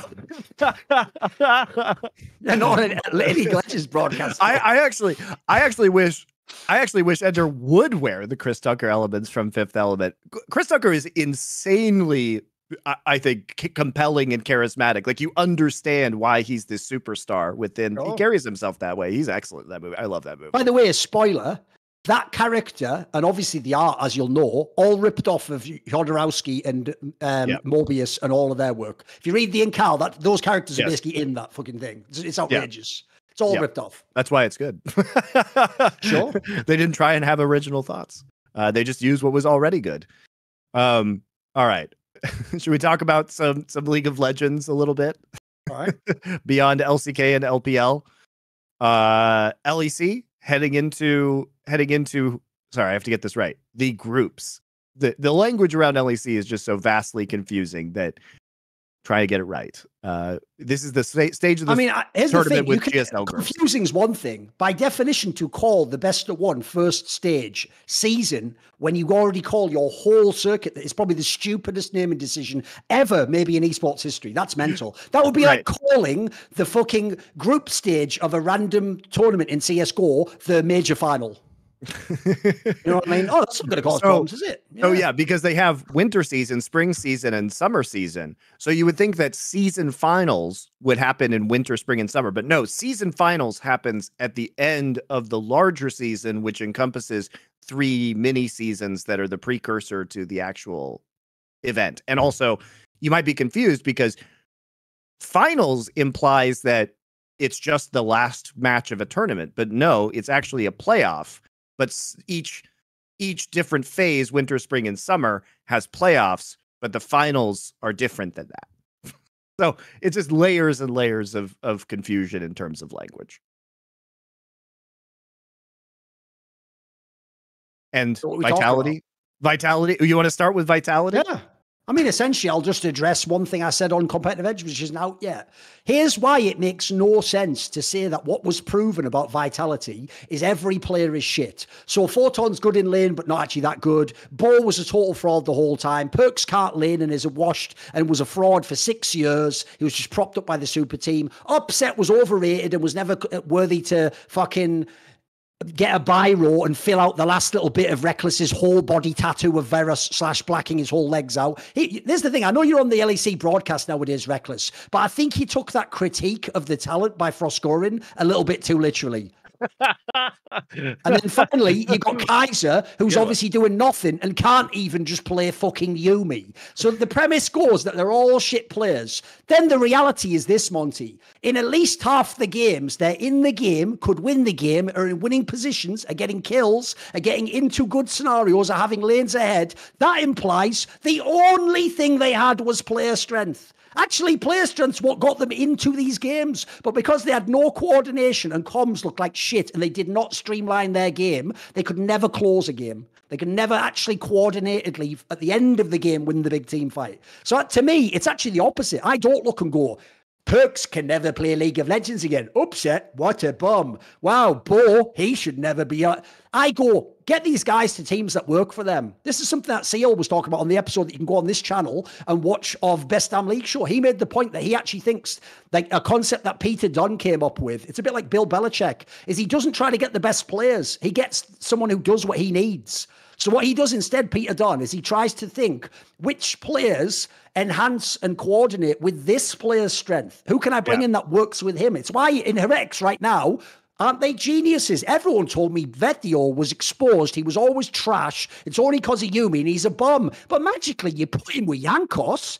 What do you know? And his old support, what do you know? He's back to carrying games again, isn't he? So that's what they haven't done in Vitality. Like the problem in Vitality, this, by the way, I'll just tell you now, is why you don't let players pick fucking teams. Because players won't just do this. They'll also, just like fucking Nico and LeBron, when it goes to shit, they're still big names. They'll just fuck off to some other org and leave your org in the ditch with a million trashed out players and shit contracts. What you do is you design the team. So when I look at this team, one thing no one ever talks about is this has to be one of the greatest coaching failures of all time. I critiqued Yamato Cannon for coming second and third with the super team. This guy came last place. In the first split, he didn't get the playoffs. And in the last split, just with upset and Bo basically and Photon rather going ham, he got to third. That was the best he got with the super team. And he even got a better player than he got upset. So to me, I look at this team, it's like they have to split it up. You can't keep most of these players. It hasn't worked. The coaching looks like an utter failure. I'm going and getting a big name coach if I'm them. And I also think if you look at the team in general, it doesn't make any sense now, unfortunately. It doesn't make any sense. Like I made that joke to you. They counteracted Perks' two strengths. He can't do the late game genius move because they're not ever in position to do it and they're not coordinated. And he can't common shot call because two people speak second language fucking English barely. You counteract his whole strengths. I don't know if I totally buy into the Vitality coaching failure angle because I'm not even sure how possible it is to coach some of these players. Again, Perks has... But you're picking the players as well, supposedly. Someone's picking them, right? Who's picking them? Well, Perks was there before Carter showed up. Perks was good last year, mate. I don't care what anyone says. Here's another thing. I'll tell you something really weird, Sam. I'll tell you something really weird, Monty. This will blow your mind. Go out there. You can do it publicly, but do it privately. It'll blow your mind. Go privately and ask coaches what they think of Perks as a mid laner. None of them will tell you he's bad. No, I think he had now. They won't say he's bad now, mate. Every fan tells me he's total trash. He was good. He was good in the spring split. He was arguably the most consistently good player on Vitality last split. So I don't think he's washed, but it's not like Carter was coming into an entirely, neutral environment, nor did he pick Perks. I think that Perks rightfully has earned a spot at the table when it comes to being able to decide team strategy, and the team, has to revolve around him. And also as a coach, it depends on what your ownership is doing. If your ownership isn't empowering you and they're saying that we value Perks more than you lose a lot of power. Speaking to Carter, he's been on this show. I think he's very well informed about the game. When he had an opportunity with lesser known players where he probably had more control due to, kind of a lack of fame and previous accomplishments on Misfits, he did design ways that they could win games. He was part of the reason why Vizio was able to get these MVPs.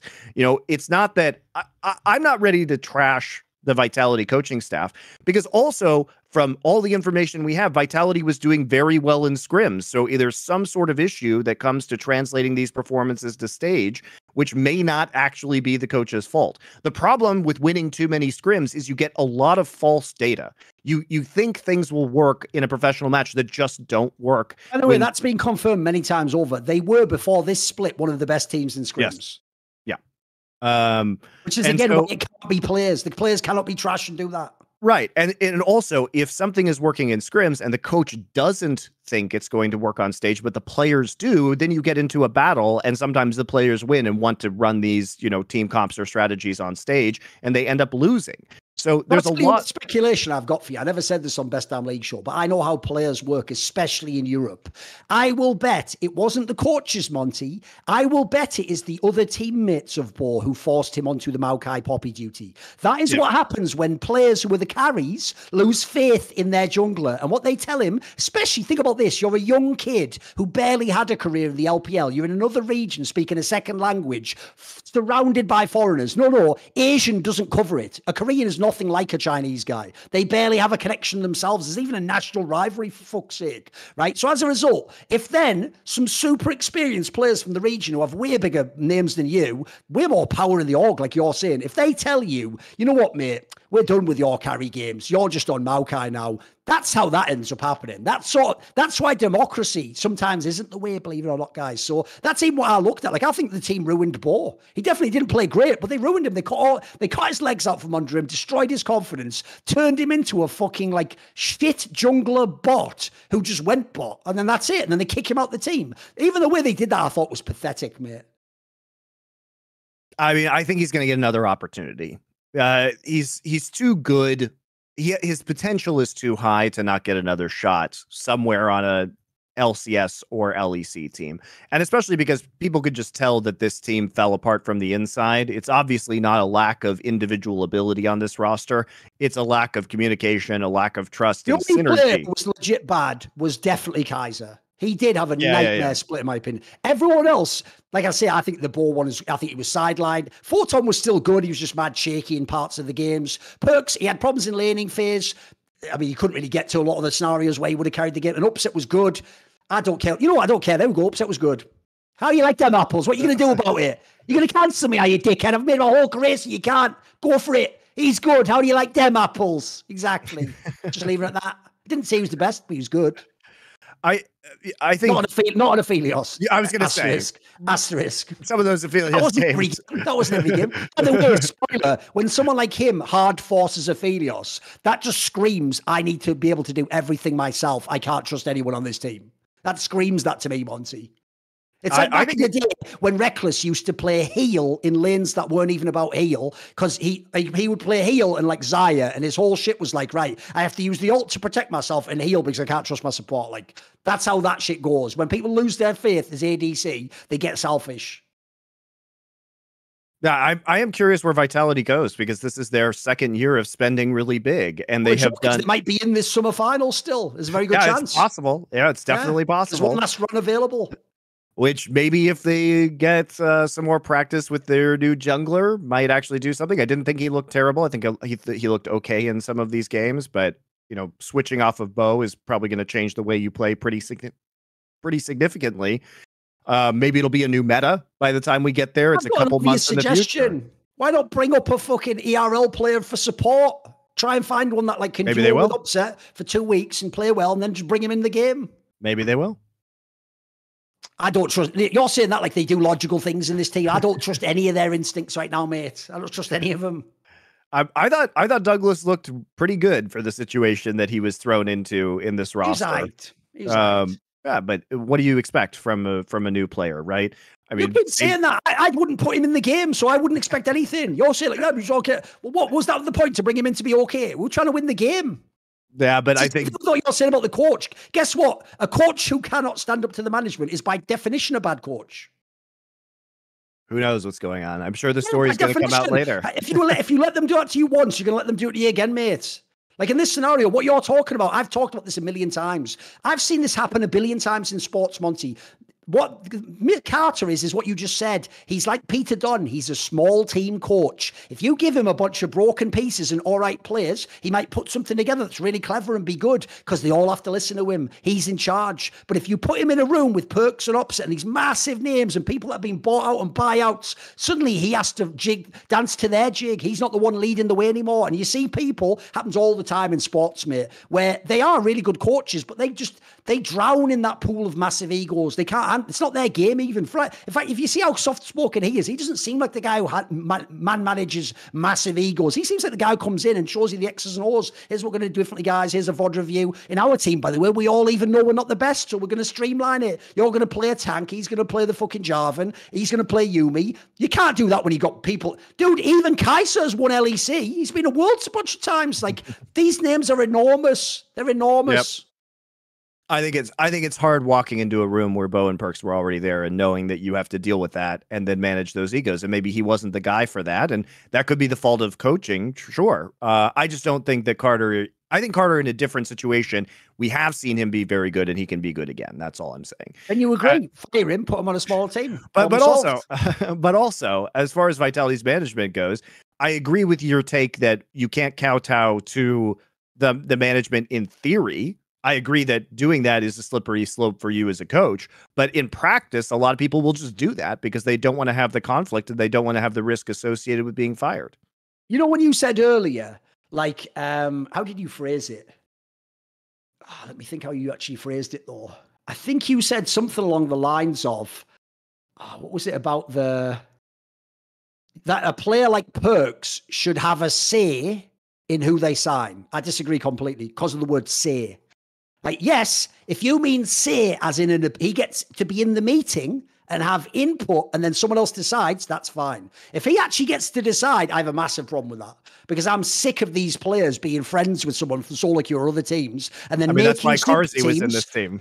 That don't work. Instead, what I want them to do is it's more like Perk scores. Here's the 3 junglers I want to play with. You go away, your coaches pick them and they pick the one that they think fits Perks. That's how I want it to be done. Now, I don't know what Perks' contract is. Maybe he agreed to join because they say I'd carte blanche. If so, by the way, then he should carry some of the can. That's why also, one thing I am sick of is this. The strategy of tanking aggro for your players works great in a top team, dumb fox, like G2, because that means grabs means you don't get abused when you have a super team. It's a stupid idea in a bad team, because in a bad team, it means you don't know who's actually at blame. No, all that happens is now, by the way, spoiler, Carter will be fired because of this. Of course he will be. He'll have to, they're not going to fire the guy on the massive contract. He's going to have to carry the can and someone else will come in and try and make this nightmare fucking lineup work. And it probably won't work with them either, right? We'll see. To see who it is. Well, I think that's the thing about Perks is when this roster with Perks was assembled, that's why Carsey was in there, was because he was very good friends with Perks, right? So, and then look, when Carsey's good, when you put him in a different team where you have a coach that actually has some, and he put him with players that made sense. Now he looks twice as good, right? Certainly looks better. He's learned maybe how to play Aphelios now, which is a first for him. Yeah, I just think it's a rough situation. I mean, you were also dealing with being Vitality this last week. Part of the sweet revenge, I'm sure, was BDS with Labrov ending Vitality's summer season, right? And possibly their chance to go to Worlds as well, depending on how the rest of the league shakes out and the rest of the group stage. There's another player that could have been on this roster, and at least in the current year, has looked better than Kaiser.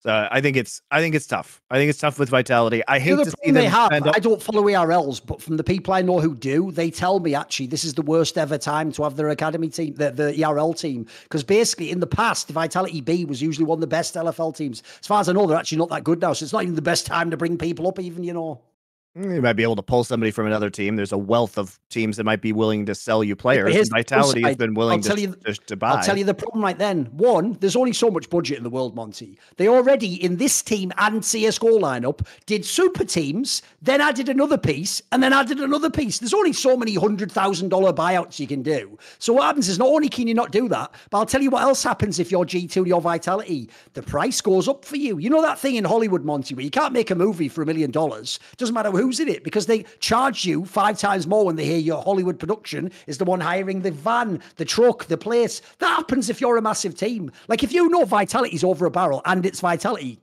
my buyout now is $200,000. I know I'm just in the RL player. That's what they've done, though. Yeah, that's how it goes. Because, by the way, there are still players, as far as I know, that have contracts that don't list the buyout price. The team can just set it. Why that's still a thing in esports, I'll pretend I don't know, but it's nonsense, isn't it? Like, they can't run a sport like that, mate.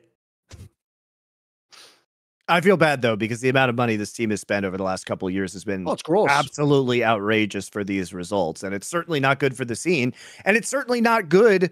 I mean, people can celebrate Vitality's downfall if you like, but honestly, the best possible thing was that this team was actually good with this roster. Because do you guys want to compete with Asian teams? No, Monty, here's the thing. They love that Vitality failed, but now they're all going to, are you ready? This is my prediction. They're now going to flame the ever-living fuck out of Mad Lions or BDS when they go and fail Worlds. Get ready. Of course. Whichever one goes there and shits the bed, they're going to go, it's just the best Europe can produce. No, dickhead, you cheered and prayed on the downfall of the best Europe could produce.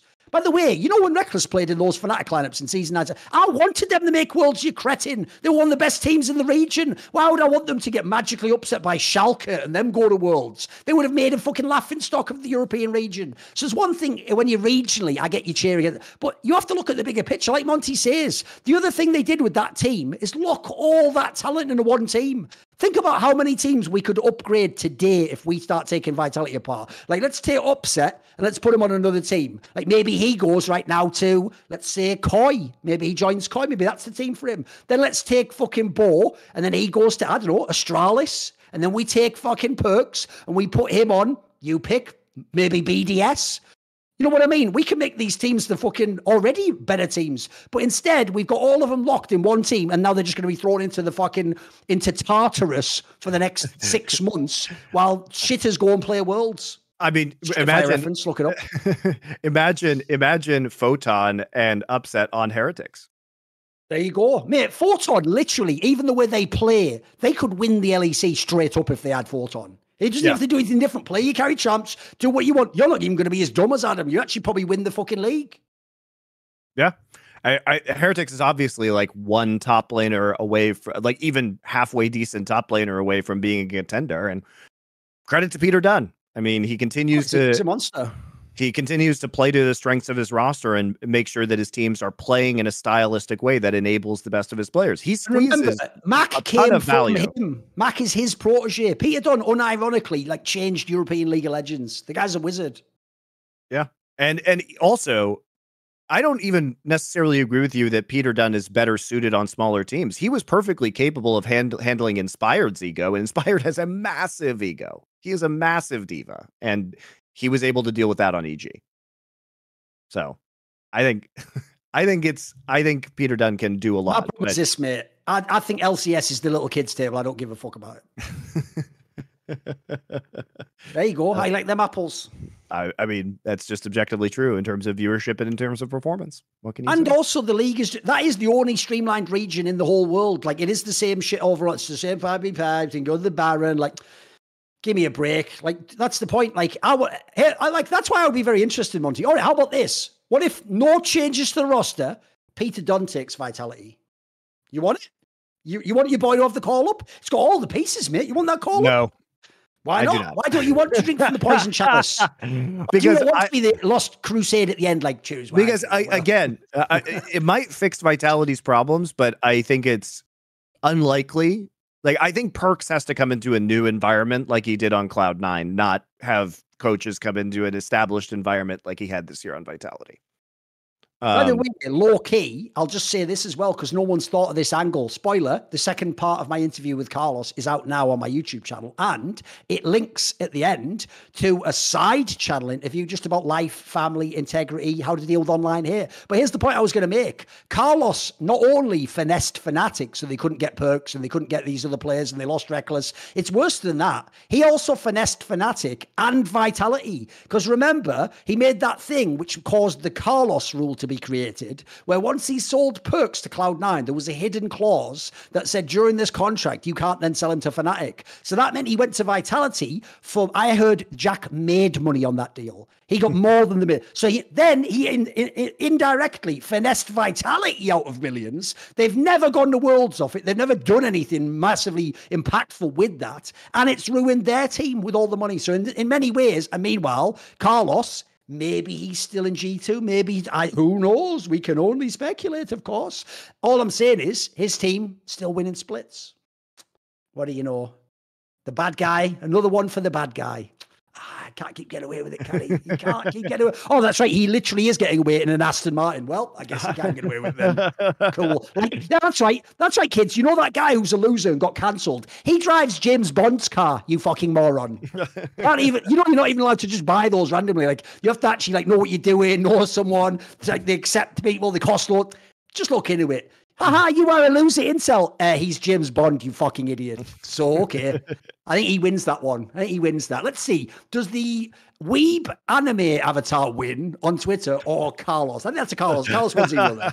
I'll give it. See you for round 2, guys. See you for anime avatars in shambles. Oh, absolutely. Absolutely in shambles.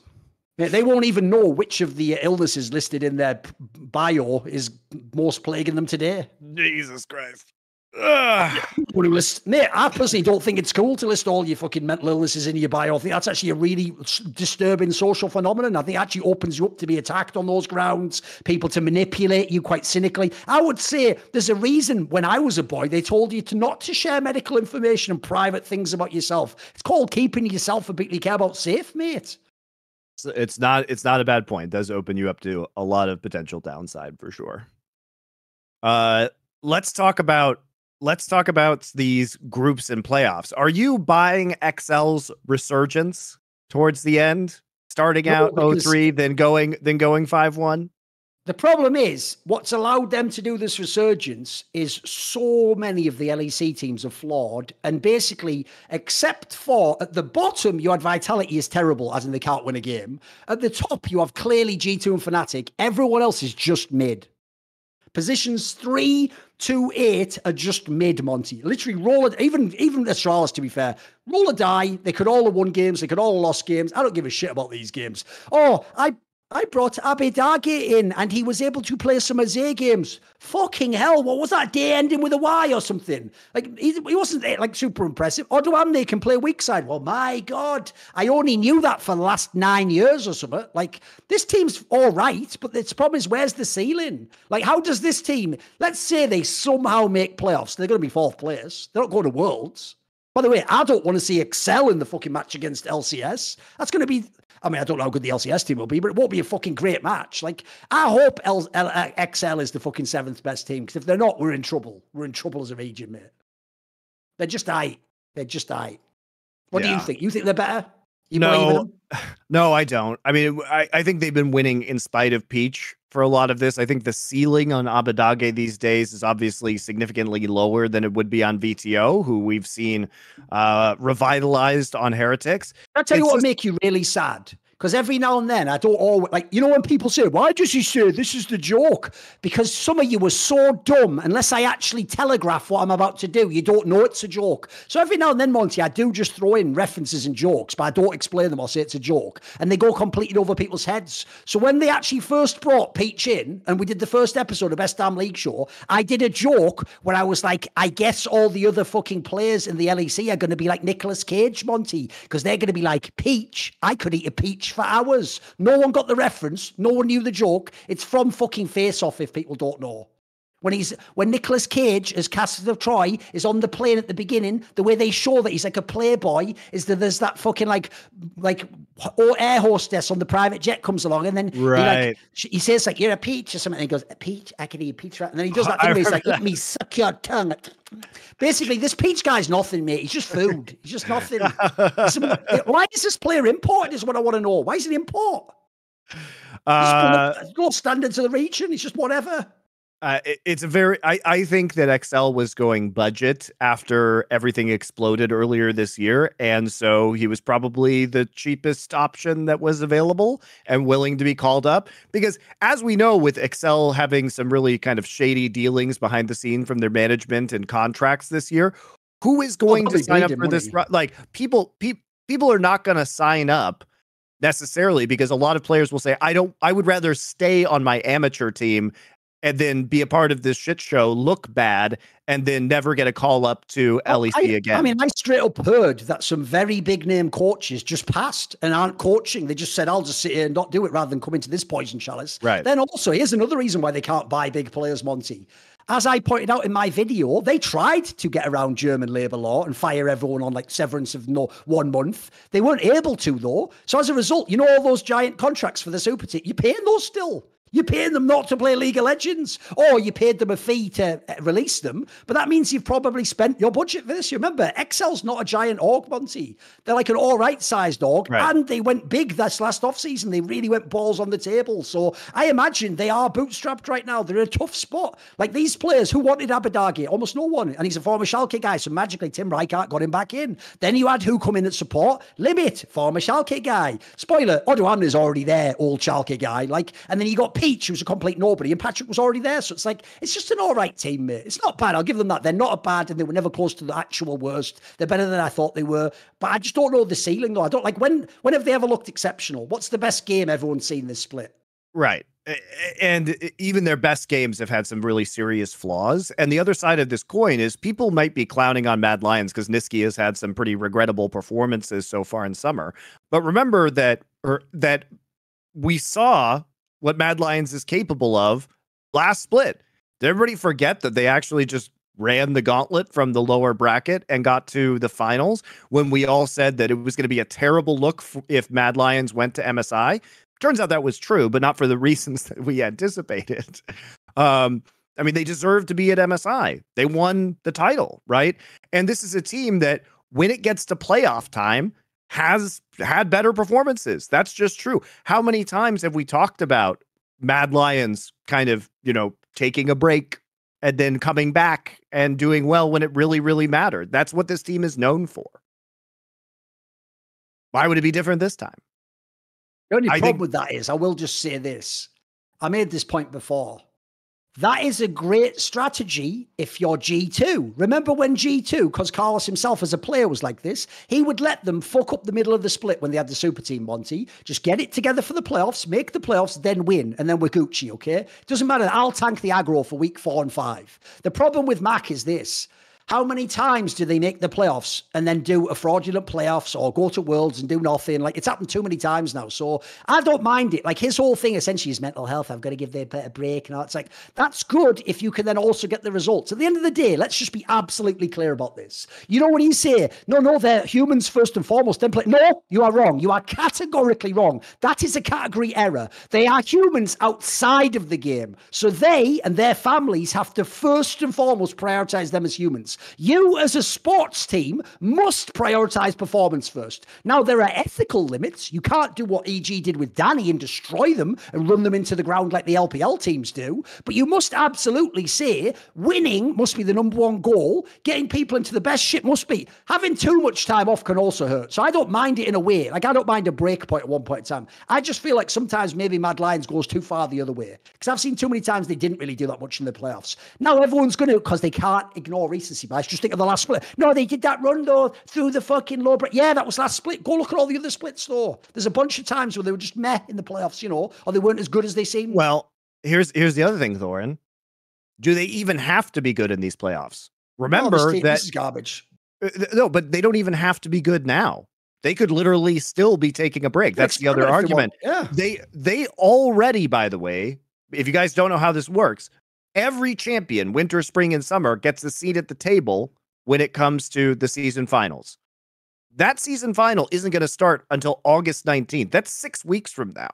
They don't have to peak in terms of form yet. They can totally bomb out of this split, take a relaxing break, and then grind super hard for the season finals because they are already there. You know what's sad? That actually also opens the door for a storyline. Timestamp this. You might want to come back to this. There might also be a world where, as a result of that, they play with no pressure, fuck around and somehow win the split or make the finals again, mate. Because they actually, like you say, maybe it doesn't even matter how you do in this playoff, right? You just play with house money. Here's the other thing, Thorin. They are currently in first place when it comes to championship points for the season final. Not only are they already locked in, but because they did well in winter and won spring, they have 250 points. G2 only has 225, and everyone else, BDS has 160, Koi has 150. They're very far behind. So, we could have a mid-run from Mad Lions, and we would still be at a point where they would be a top two placement in terms of championship points. And that would get them, they only have to make top 4 to be in the upper bracket and have the double elimination chance. As long as they're not 5th or 6th, they still have every single shot at winning in the season finals. So as a Mad Lions fan, you can't be that worried right now. And I think their recent performance isn't really the way to judge them, because they're almost certainly going to go to Worlds for Europe. We know they can put it together. Bro.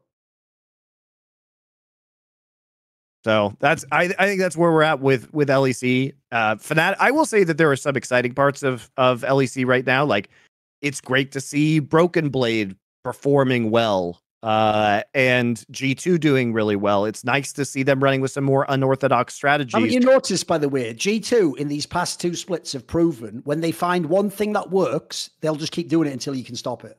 Yeah. They will just run that Welcome until to Kog'Maw. Yep. There's a reason they do it. It works. Yeah.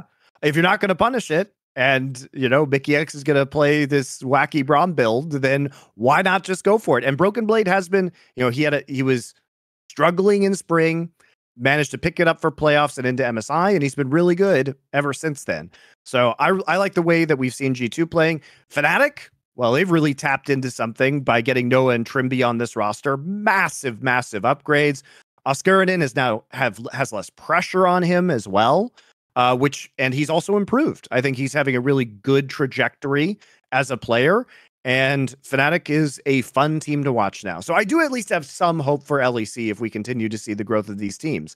And an underrated thing that a lot of people haven't been talking about yet, Thorin, this doesn't apply necessarily to LEC because their season is going later than most other seasons, because of the way that the new structure works and the format, because now they play all the way. When do they play until? Season finals ends in September 10th. But they'll still have a month before World starts. But especially for LCS teams, their season ends August 20th. If you go boot camp in Korea, you can have an abnormally long time to practice and catch up to the Asian teams this year, because the Asian games are pushing Worlds later. And now there's this big hole in the calendar between a lot of the season ends and when you could theoretically go to boot camp, and Worlds doesn't start until October 10th. So if your season ends August 20th for LCS, it's a long time to be able to go and try and catch up, at least to a certain degree, to some of the Asian teams. And LEC will at least have a month. So good time for boot camping right after those season finals end, if you get out there immediately and can make the most of that. Also, the Asian teams might not be as well practiced because they're going to be practicing in their weird rosters for Asian games during that time and not necessarily playing with their typical teammates, which may affect synergy heading into Worlds.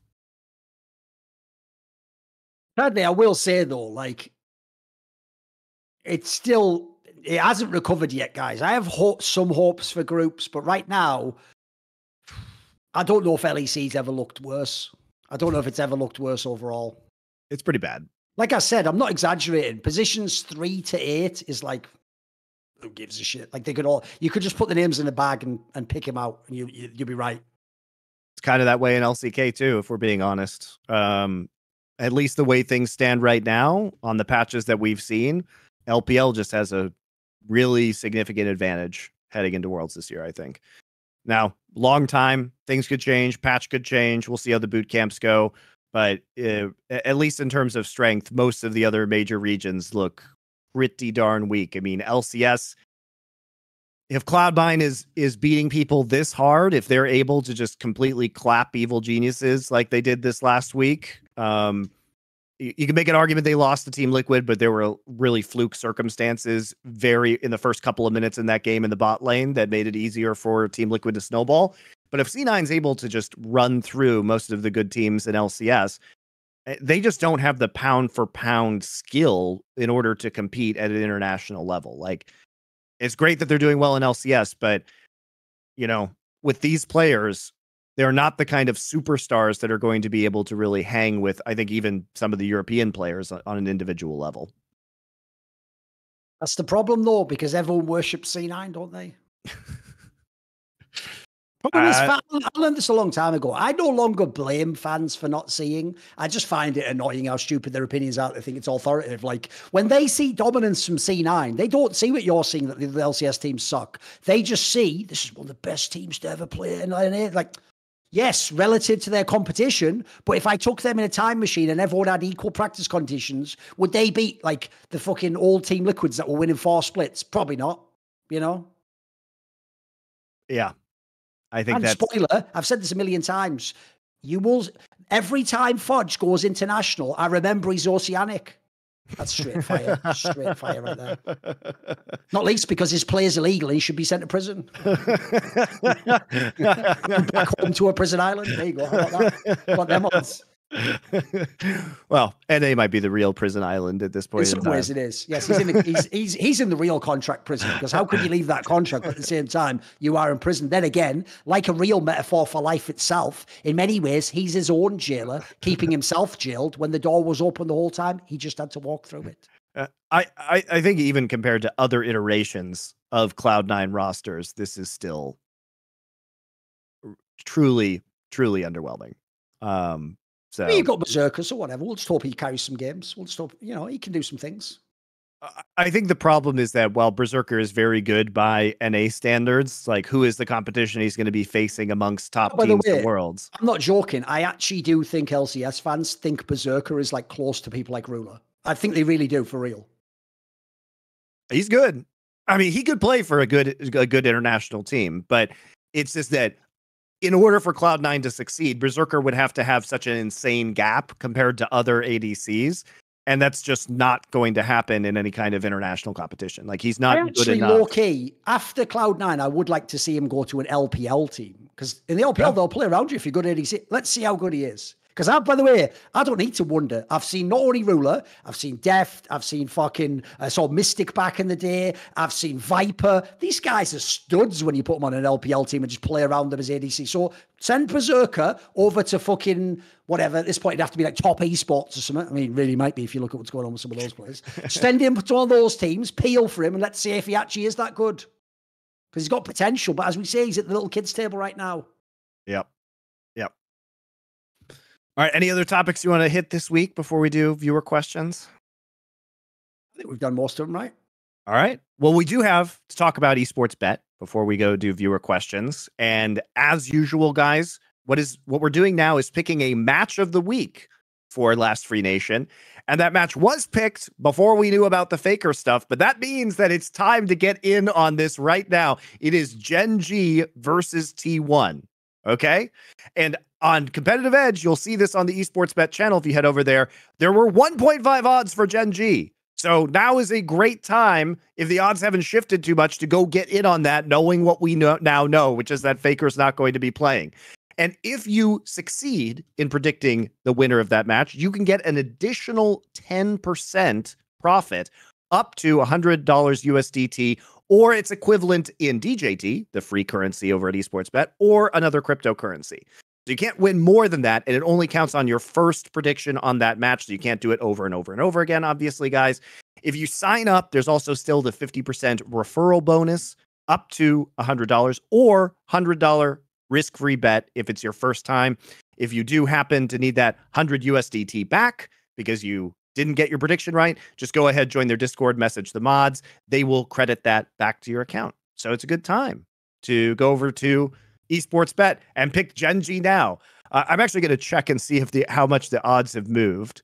It's still probably going to be, the T1 fans are highly delusional a lot of the time, but maybe after the DRX match last night, we've seen some significant movement on that one. Let us check. Yeah, unfortunately, it's down to 1.169 now, guys. You missed the window, but that's why you listen to the shows earlier in the week, like we did with the Monty and Wolf show, where we announced that, or Power Spike, where we also announced that. So check it out. We've gotten them very right so far. Both of our matches of the week, it was the Telecom War and then EG versus C9 last week. So you had a chance to get some really nice additional money, additional winnings. And if you listen to us, you'll get it here too, I'm pretty sure. So we're going to take a quick break, guys. When we come back, we'll do viewer questions. Right. We're going to do some of the viewer questions now, which obviously are sourced via people who are subscribed to our Discord, the Last Free Nation Discord. You go there, you pay for the Discord subscription. It's one of the better ways you can support this channel. And crucially, it's how you ask us questions, which we will now pass and answer. Yep. And the first one is, do you think JDG has a reasonable chance of going for a golden run of spring, MSI, summer, and worlds? Absolutely, I do. I don't think they have a very good chance. Yeah, very, very good chance. They look really incredible right now. The collection of skill on this roster is absolutely amazing. It's just unfair. It is unfair to play against this team because even when one of their players is weak siding, that player will just get kills in a skirmish or in a solo lane. So it's like even their weak sides are ahead. 369 is just getting a solo kill while playing Ornn or some shit. And so like, what disadvantages do they really have? In spring, we would have said, well, Kanavi sometimes is throwing these games or having bad jungle performances. Kanavi's been great this split. Kanavi was great at MSI. I mean, this team is nuts right now. What meta do we think that they're going to fail in? They have a bunch of super veteran players. Like maybe a carry top meta. Do we think Riot is going to have a carry top meta at Worlds? Probably not. When have we had a carry top meta recently? Also, to me, I mean, first of all, 369 could play carries anyway. But the key thing is, I think when you look at this team, here's the question you have to ask yourself. Which team can beat them? Right? Yeah. We know BLG loses them, and BLG looks sick right now. BLG can't beat them. Then you go and look. Is Gen G going to beat them? No. I don't think so. Is KT? Maybe there's a chance. Let's see. Obviously not that experience necessarily as a roster, but we'll see. T1's not. So just right now, as of this moment, they're the clear favorite for Worlds. I think there would have to be some sort of like a team would have to do extraordinarily well in a meta, like a very specific meta. We would have to have like a patch Zerg team in order to defeat them. Favorite philosophers. Okay. Sure. I like Nietzsche quite a bit. Read a bunch of Nietzsche's works. I like some postmodern philosophers like Deleuze and Guattari with 1,000 Plateaus. I thought was a really interesting and revolutionary work. You have anybody that you really enjoy? I mean, Nietzsche, I'm a big fan of, although I'll obviously say he has an enormous oeuvre, so I haven't even come close to reading it all. I've just read some of the big books. Another one that's a favorite of mine is, I actually think Martin Heidegger had some very interesting stuff. He had some stuff that was like Being and Time is a classic if people don't know it. If you want like sort of stuff about, I mean, look, it's from a certain bent. You have to be able to sort of get the law, but like certainly some Kierkegaard is quite interesting. And then if we're going for like more modern ones, who would I maybe pick that's more modern in that sense? Because here's the problem. I also personally think, I know it's a field and it's an entire thing, but I would say like Dostoevsky's a philosopher, for example. Sure, like his work essentially is like exploration of the human soul and like relationships. So I would say Dostoevsky's a great example of one. I mean, if you think Carl Jung is a philosopher, which could be argued, I suppose. I've read a lot of Carl Jung's works and really enjoy it. In the distant future, in a custom Minecraft server, your son decided to take Macron's approach to women and brings home a gilf. Upon questioning, you realize she is Reginald's mom. What do you do? What the fuck is that? Wow. No. Hard no to that one. What do you guys want with this relationship? We've had a lot of questions like this, and here's where it always falls down. You're assuming, even though it's my life, that I had to do nothing, and then the whole of my son's life passed by, and he's an idiot like you, who just does whatever he wants and disrespects his parents and says what he wants and goes, it's my life, I never asked to be born. My son would never be like that. I would have actually paid attention and been part of his childhood and raised him with values that I care about to reflect things that I believe about the world and actually have self-respect. So if Reginald's mom was cool, then maybe that's okay. But spoiler, I mean, unless you're quite quite damaged. There aren't men who want women who are 40 years older than them or whatever the fuck. Like, that's actually a sign of some sort of like mental decay, in my opinion. What if any actor / actress from the newer generation do you think are excellent with good prospects going forward? What performance? What does he mean by new generation, though? The new generation meaning gaining some notoriety past 2010. What performance made you know? 2010. Okay. The problem is, I think modern movies are dog shit, so I barely watch them, mate. So I'm trying to think. I'll have to look up if they actually were famous before then or not. So I would say I think Jennifer Lawrence has been really good, and the movie that made me notice her was Winter's Bone, where I thought she was incredible, and that was released in 2010. Now, do I agree necessarily with all of the career choices that she's made? I think she's made some regrettable ones since that point, but I think fundamentally she's a really, really good actress. She was really good in Silver Linings Playbook as well. I'm not so much of a fan of some of the more like popular movies she's done, but some of the kind of more niche indie stuff I think has really showed her chops. No comment. I don't have an answer. Don't have one. No, they're all trash. There you go. I've watched any of the movies, so I don't give a fuck. What's your opinion on great athletes like Jordan or players like Uzi coming out of retirement when they are clearly past their peak? Happy to see them in the game, annoying when they're constantly in the discourse versus players who are at their peak now?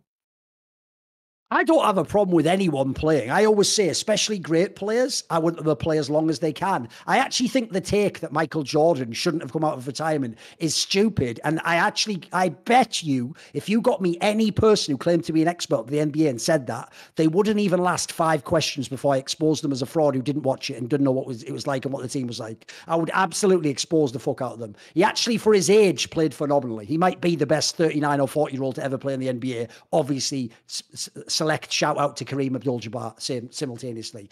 Now, the problem is the Uzi I one's different. Michael Jordan was playing for a team that was always irrelevant, and they weren't even that good a team. They were okay. So that's fine for him to just keep playing. He brings a lot to the league. Uzi I came to a team and replaced one of the most promising Chinese players in years and has half killed that team because half the games he does a little bit of a carry against bombs, and then in the other half of the games he demands all the resources, they raise the poppy, and the poppy can't run or jump over fences anymore. So it's all right. Like, the problem is, if Uzi I was playing for, like, fucking pick a random team, if he played for Nip, then yeah, okay, I'm cool with that. I don't want him to play for a top team or take the spot of a really good player. So essentially, it's all about the conditions. I do want them in the league still. I think it's important, but I don't ever want them to. One thing I hate is when you waste a young star's youth sitting on the bench waiting for an old tired dog to get the fuck out the game. I think that is gross.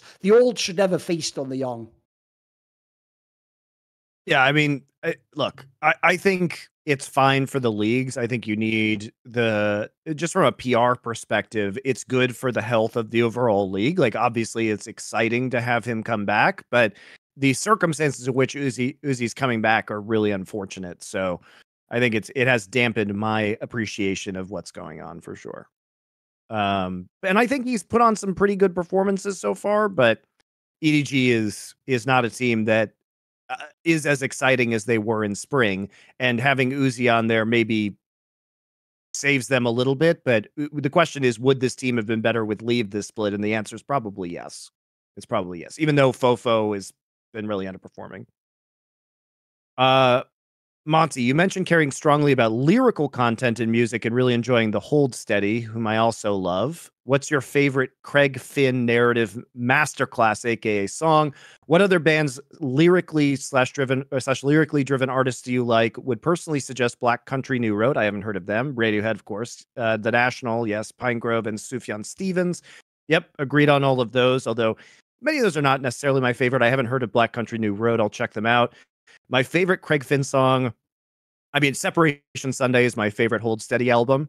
And I think my favorite track on that is The Cattle and the Creeping Things. I really enjoy some of his lyrical works. Other bands / lyrically driven artists, The Weaker Thans. So I actually discovered them because in an interview with Craig Finn, the interviewer asked who his favorite lyricists were, and he said John Samson from The Weaker Thans. So I started listening to them, and I've really enjoyed their stuff. Yeah. So There's some good examples. Also, the Decemberists.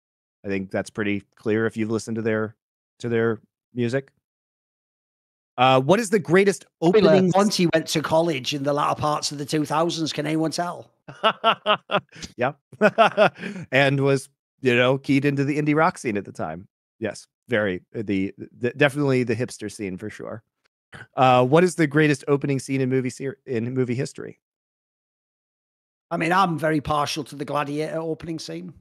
The one where he goes and he sees that little like robin that flies and he catches it. And then after that, he looks over and then he walks down the line of all those people. And then they have that massive battle with the Goths or whatever. That's a pretty good banging one, right? Also, obviously, Dark Knight, where the Joker does that fucking bank robbery. Oh, or whatever. yeah. It's another good one. I think Heat has a pretty good opening. People remember that's a bank robbery too. Yeah, I think Casablanca's opening scene is super good at setting up the kind of character and environment where it's kind of the note it's like the bill that's being passed back through the nightclub and then is signed by Rick, and you get to see his hand, like Humphrey Bogart's hand signing the check before you actually see him as a character. So it really has a nice build into the reveal of Humphrey Bogart. I think the opening scene of Raiders of the Lost Ark is exceptional because it is an action sequence that gives you so much information about who Indiana Jones is as a character while not really being heavy on dialogue, the risks he's willing to take, the kind of adventures that he's engaged in, his way of problem solving. It's all really, really good. I'll just say this, because I don't care about the idea that it has to be like intellectual. I think the opening to Top Gun, the original, I don't remember that one actually. It's the one where it's all the danger zone. It's like getting ready, and it's like, it's all dark, like it's all like the heat coming off the aircraft. And then what they do is quickly, then once the airplane's ready, it kicks into like, it's all fucking sick 80s music as they're all flying off the fucking aircraft. It's the straight fire. Just look it up. You can look it up on YouTube. What are your favorite esports related documentaries pre-2010? Pre-2010. When did the Smash doc come out? That'll be after that, I think. 2013. It's not going to be very many. When did State of Play come out?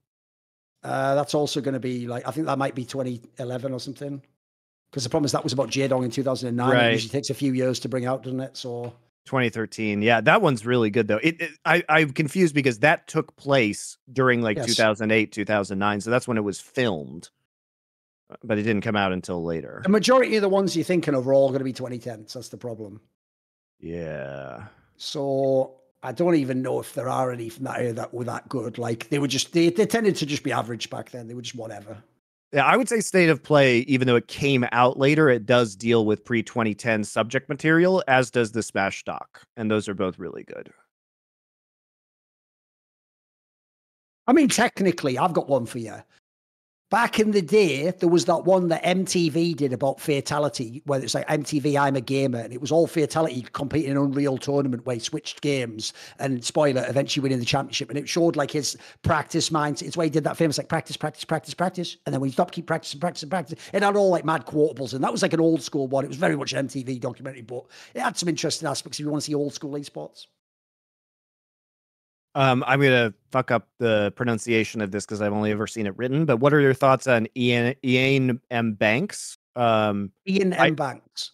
Okay. Yeah. I've never read any of his books. I know who he is, but yeah, I've never read any of his books. Let me just double check all of them that they're in. Because the problem is some authors have similar names. So I've got to double check. I do know that he wrote a very good sci-fi book that's part of that, like, I can't remember what it's called, like The Culture or whatever that fucking series is. There's one that's brilliant if you're an esports fan called The Player of Games, about a guy who's like a master on Earth or whatever, about playing all different types of games. And he goes to another, essentially here's the teaser, Monty. He goes as the representative of Earth to another civilization where their entire society operates on who has success in this giant game, and like big houses and powerful figures sort of like pay you or employ you to be the person who represents them within this game that determines their social status. Do they get killed? It's a really good book. That's a good one. Obviously, the classic that everyone likes, that's a horror movie, but I found it It was all right for a one-off read, but I actually wasn't as enraptured with it. There was that one called The Wasp Factory. It's just a really disturbing book.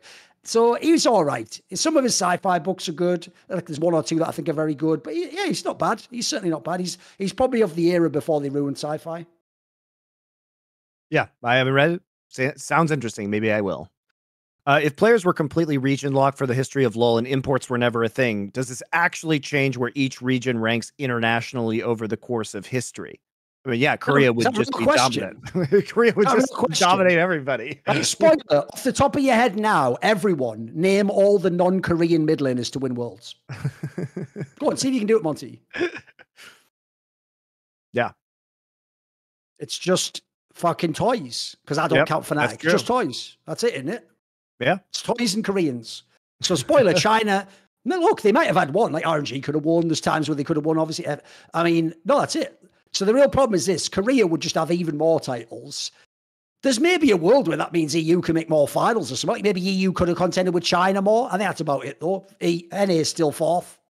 Yeah. You can argue actually in the modern day, whatever PCS LMSs would be better because they wouldn't have sent any of their imports to other regions. Like Carson would still be there. So maybe LMS is slightly better, but that's about it. It's also the concentration of talent in Korea. CS will be way worse. No Bjergsen, Jensen, Impact, Bro, Korjid. It's over. And it's over, boys. And it would be absolutely terrible. Korea, but think about the concentration of talent in Korea, because remember, Korea only has 10 teams. And if all Korean players had to compete in Korea, it would have been like it was in 2014, where even like bad teams had very good players. That's definitely not true now. What are your opinions on the music of Bruce Springsteen? I enjoy Bruce Springsteen. I think he has kind of he has for me an enjoyable kind of nuanced take on blue collar America. As somebody who has spent time living around New York and New Jersey, I really like how he views the lens of 80s New Jersey and the kind of lifestyle and upbringing. He's very nostalgic. And I appreciate that. I enjoy him. It's not my favorite. I wouldn't even know Bruce Springsteen beyond like 4 tracks if I had his greatest hits albums. Whatever. I don't really care. It's just all right. Just all right. I like Bruce Springsteen. You have 2 superpowers. You can convert any esports skill level directly into League of Legends skill. I don't know what that means. You can bring like a player over and make them amazing, I assume. You can convert any esports skill level directly into League of Legends skill. Okay, I don't know what that means. You can warp time and space for esports players. Can you create the ultimate bad boy team to take to LCS and revitalize the league with drama, narrative, and globetrotter-esque showmanship? Come on, it's got to be Apto, man. Like, it's got to be Apto. He means people also going to style on you and be like disrespectful. Like, obviously, I'd take the Shy. Seems like an obvious one. Dardoch, Apto, Imp. Imp's a good one. Imp's a great one. Super Balls out. By the way, that story that Mithy told from Season 3 Worlds is just a story everyone tells about Samsung White. They would get so bored of beating you. And by the way, even they operated where you had to play Samsung Blue first, win, and then you're allowed to play Samsung White. But when they would play you, they got so bored of being the best bot lane, they would intentionally pick a bad matchup and then shit on you in 10 minutes. Like, these guys were on another fucking level. So, like, Mata and Imp combined would be an amazing bot lane to send over in their prime. Like, they shit on everyone. Obviously, old school Mata very cocky as well. Old school Faker used to just 1v1, kill anyone he wanted, do out players. Oh, you could make an amazing team. Can you describe the last time you had an enjoyable, lengthy, casual conversation with a stranger? I don't even meet strangers anymore. Some of you aren't living in reality, are you? Why would I? No. Nah. All I do is sit at home and make podcasts and raise my family. That's literally all I do. I mean, technically, loads of my reflections interviews are interviews with a stranger sometimes. So whatever. Yeah. One of those. Who gives a shit? When CV Max scouts young talent, he says he prioritizes their hardware, innate mechanical ability over their software, game knowledge, and play patterns. This is, I will say, as my own sidebar, this is very common among league scouts these days.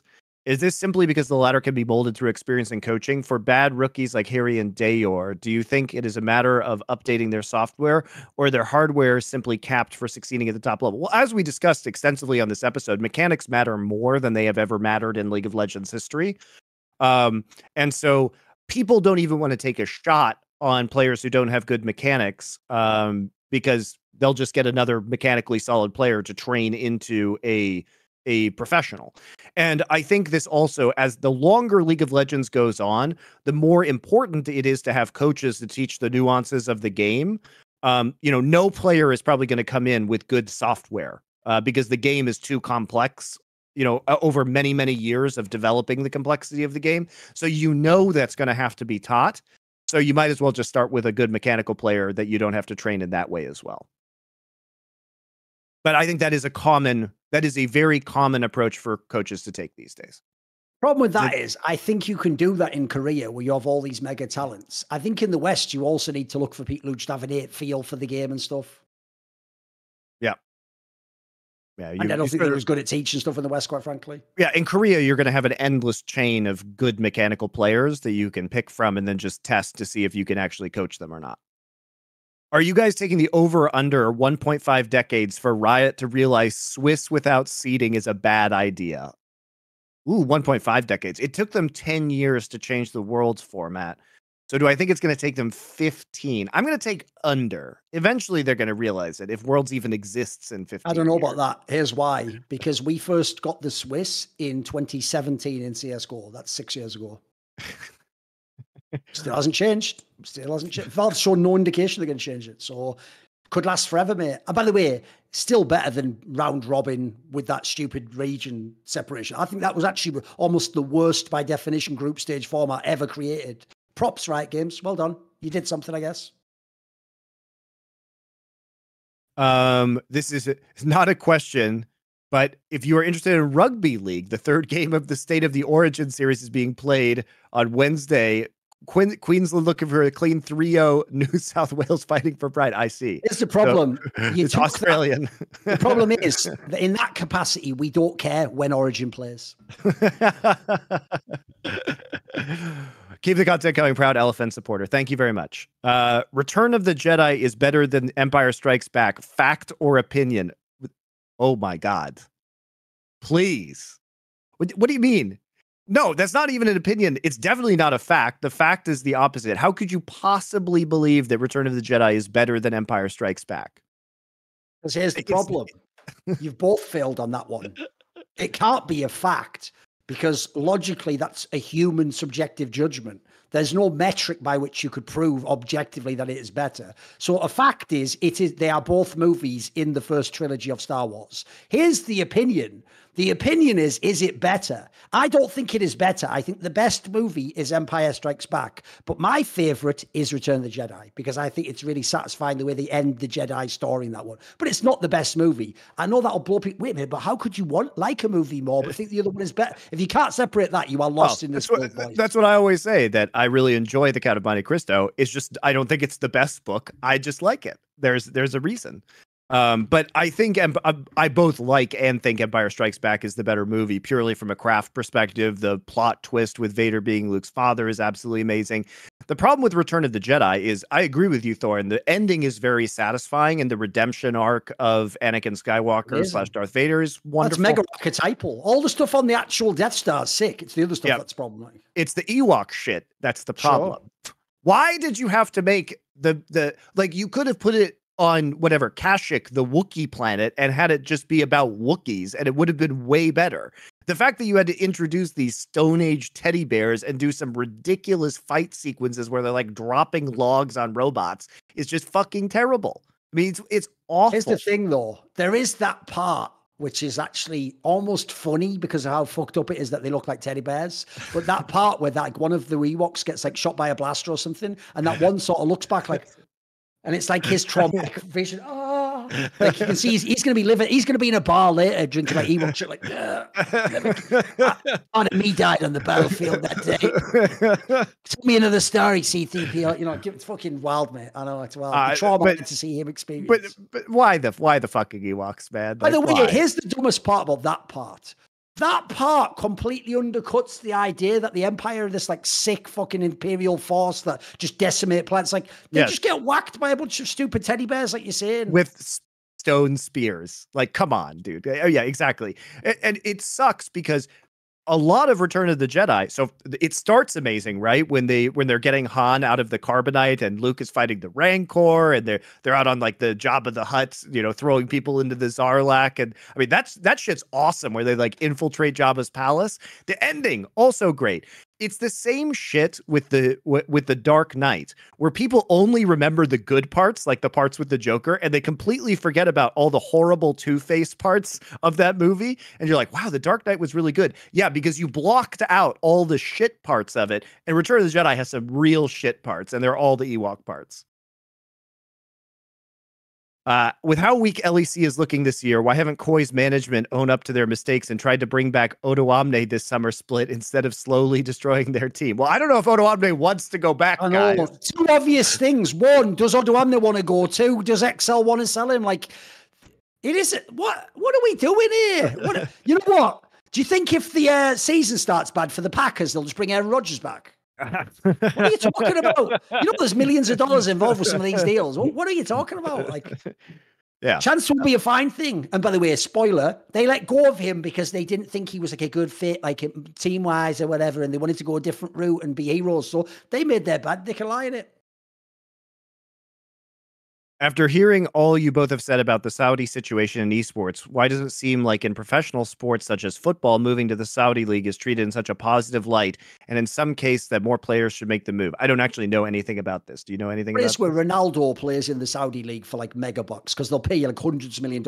I'll tell you the reason why. Because they already got there 10 years ago in football. Everyone's already accepted that if you want your team to win, they have to be owned by these mega rich people. So they want their team to win. Therefore, they are fine with it. It's like I say, here's a very timely topic for you all. When you go, why are we platforming this? Sorry, if you believe in platforming and you watch Riot games and you watch ESL things in CSGO, you are platforming and helping make rich the most evil people you can imagine. You did that, not me. I don't do the platforming shit. So I would just say this. Football fans, he's talking about soccer, are the stupidest people in the world, not least because it's the entire world's fans from every country. They are, by definition, the lowest common possible denominator. So guess what? All they care about is that the guy kicking the ball is better. They don't give a fuck who pays the money. And then lastly, I'll just throw this out there.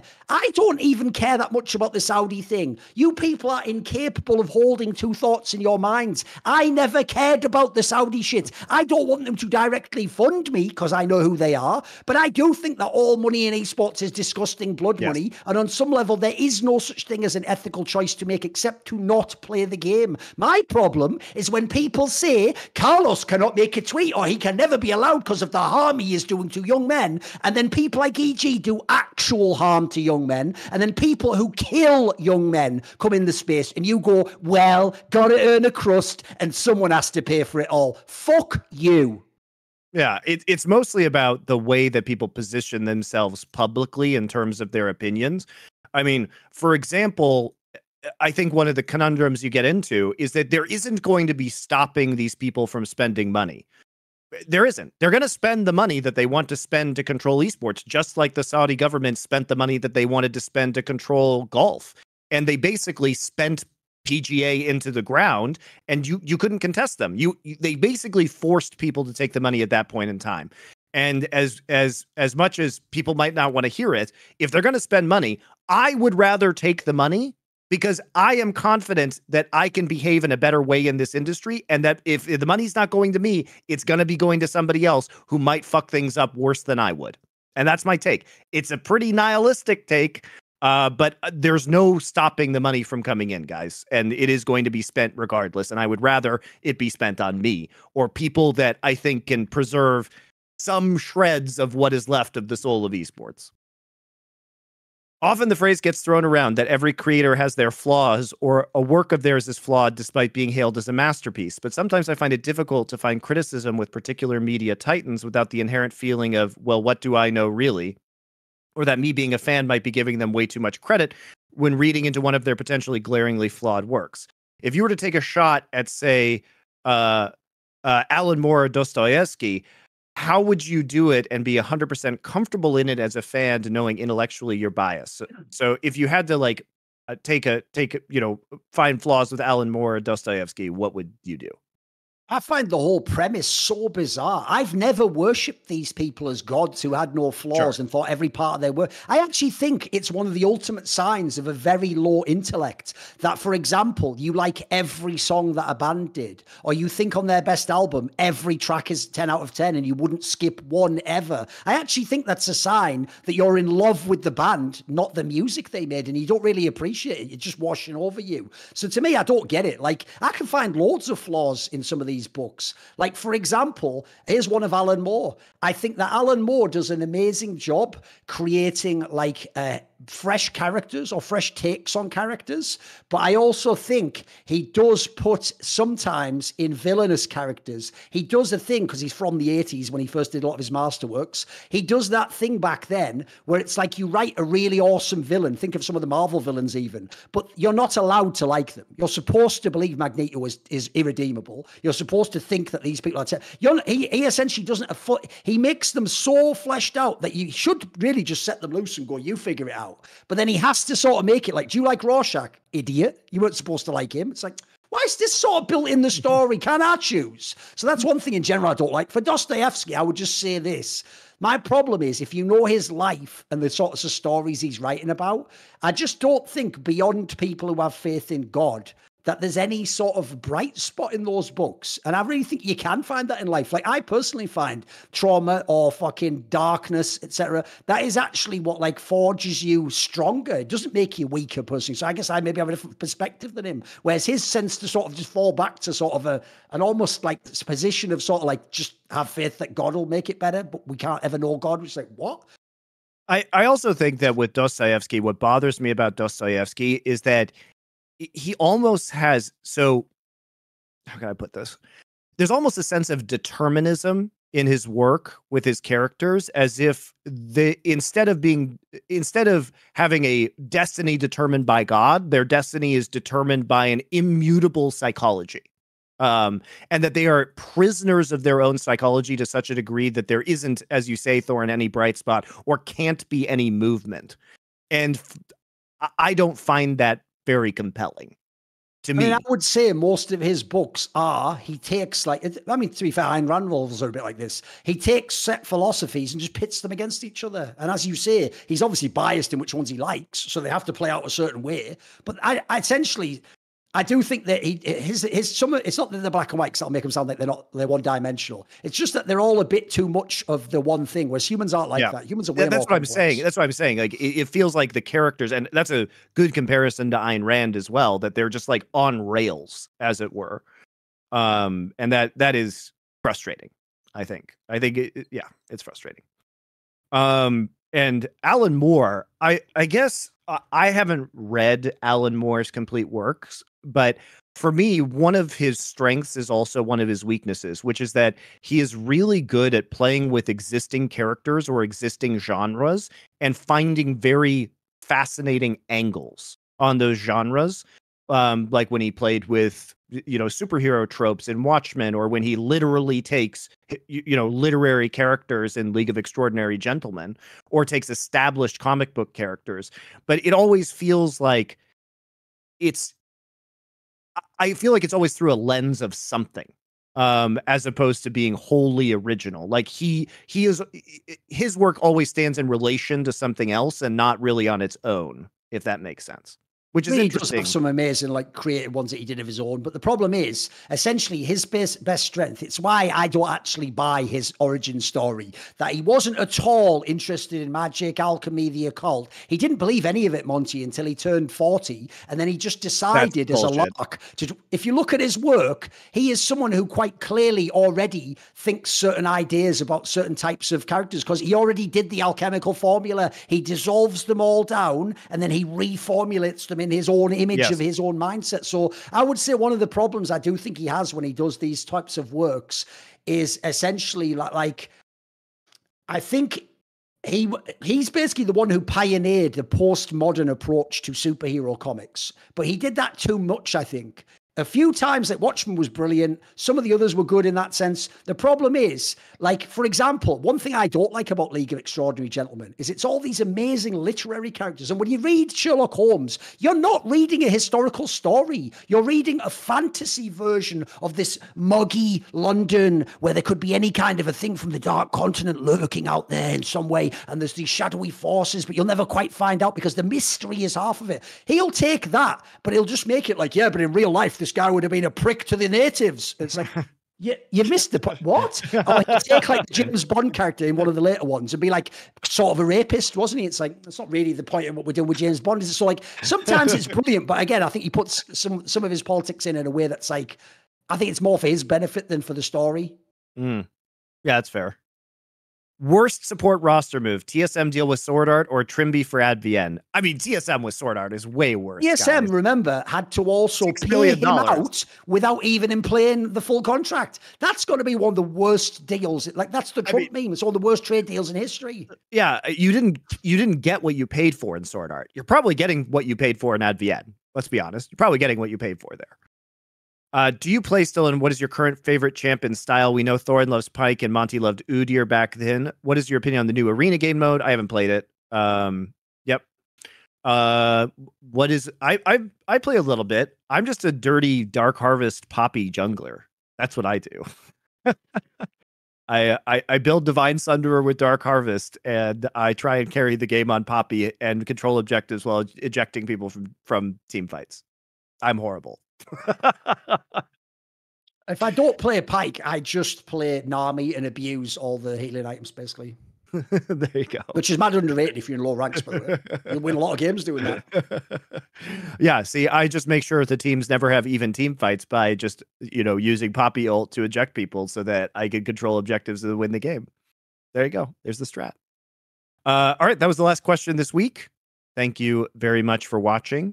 Be sure to subscribe to our channel and also the LFN Culture channel, which is on the up and up, and we'll be seeing additional content as we move forward. See you next week, guys.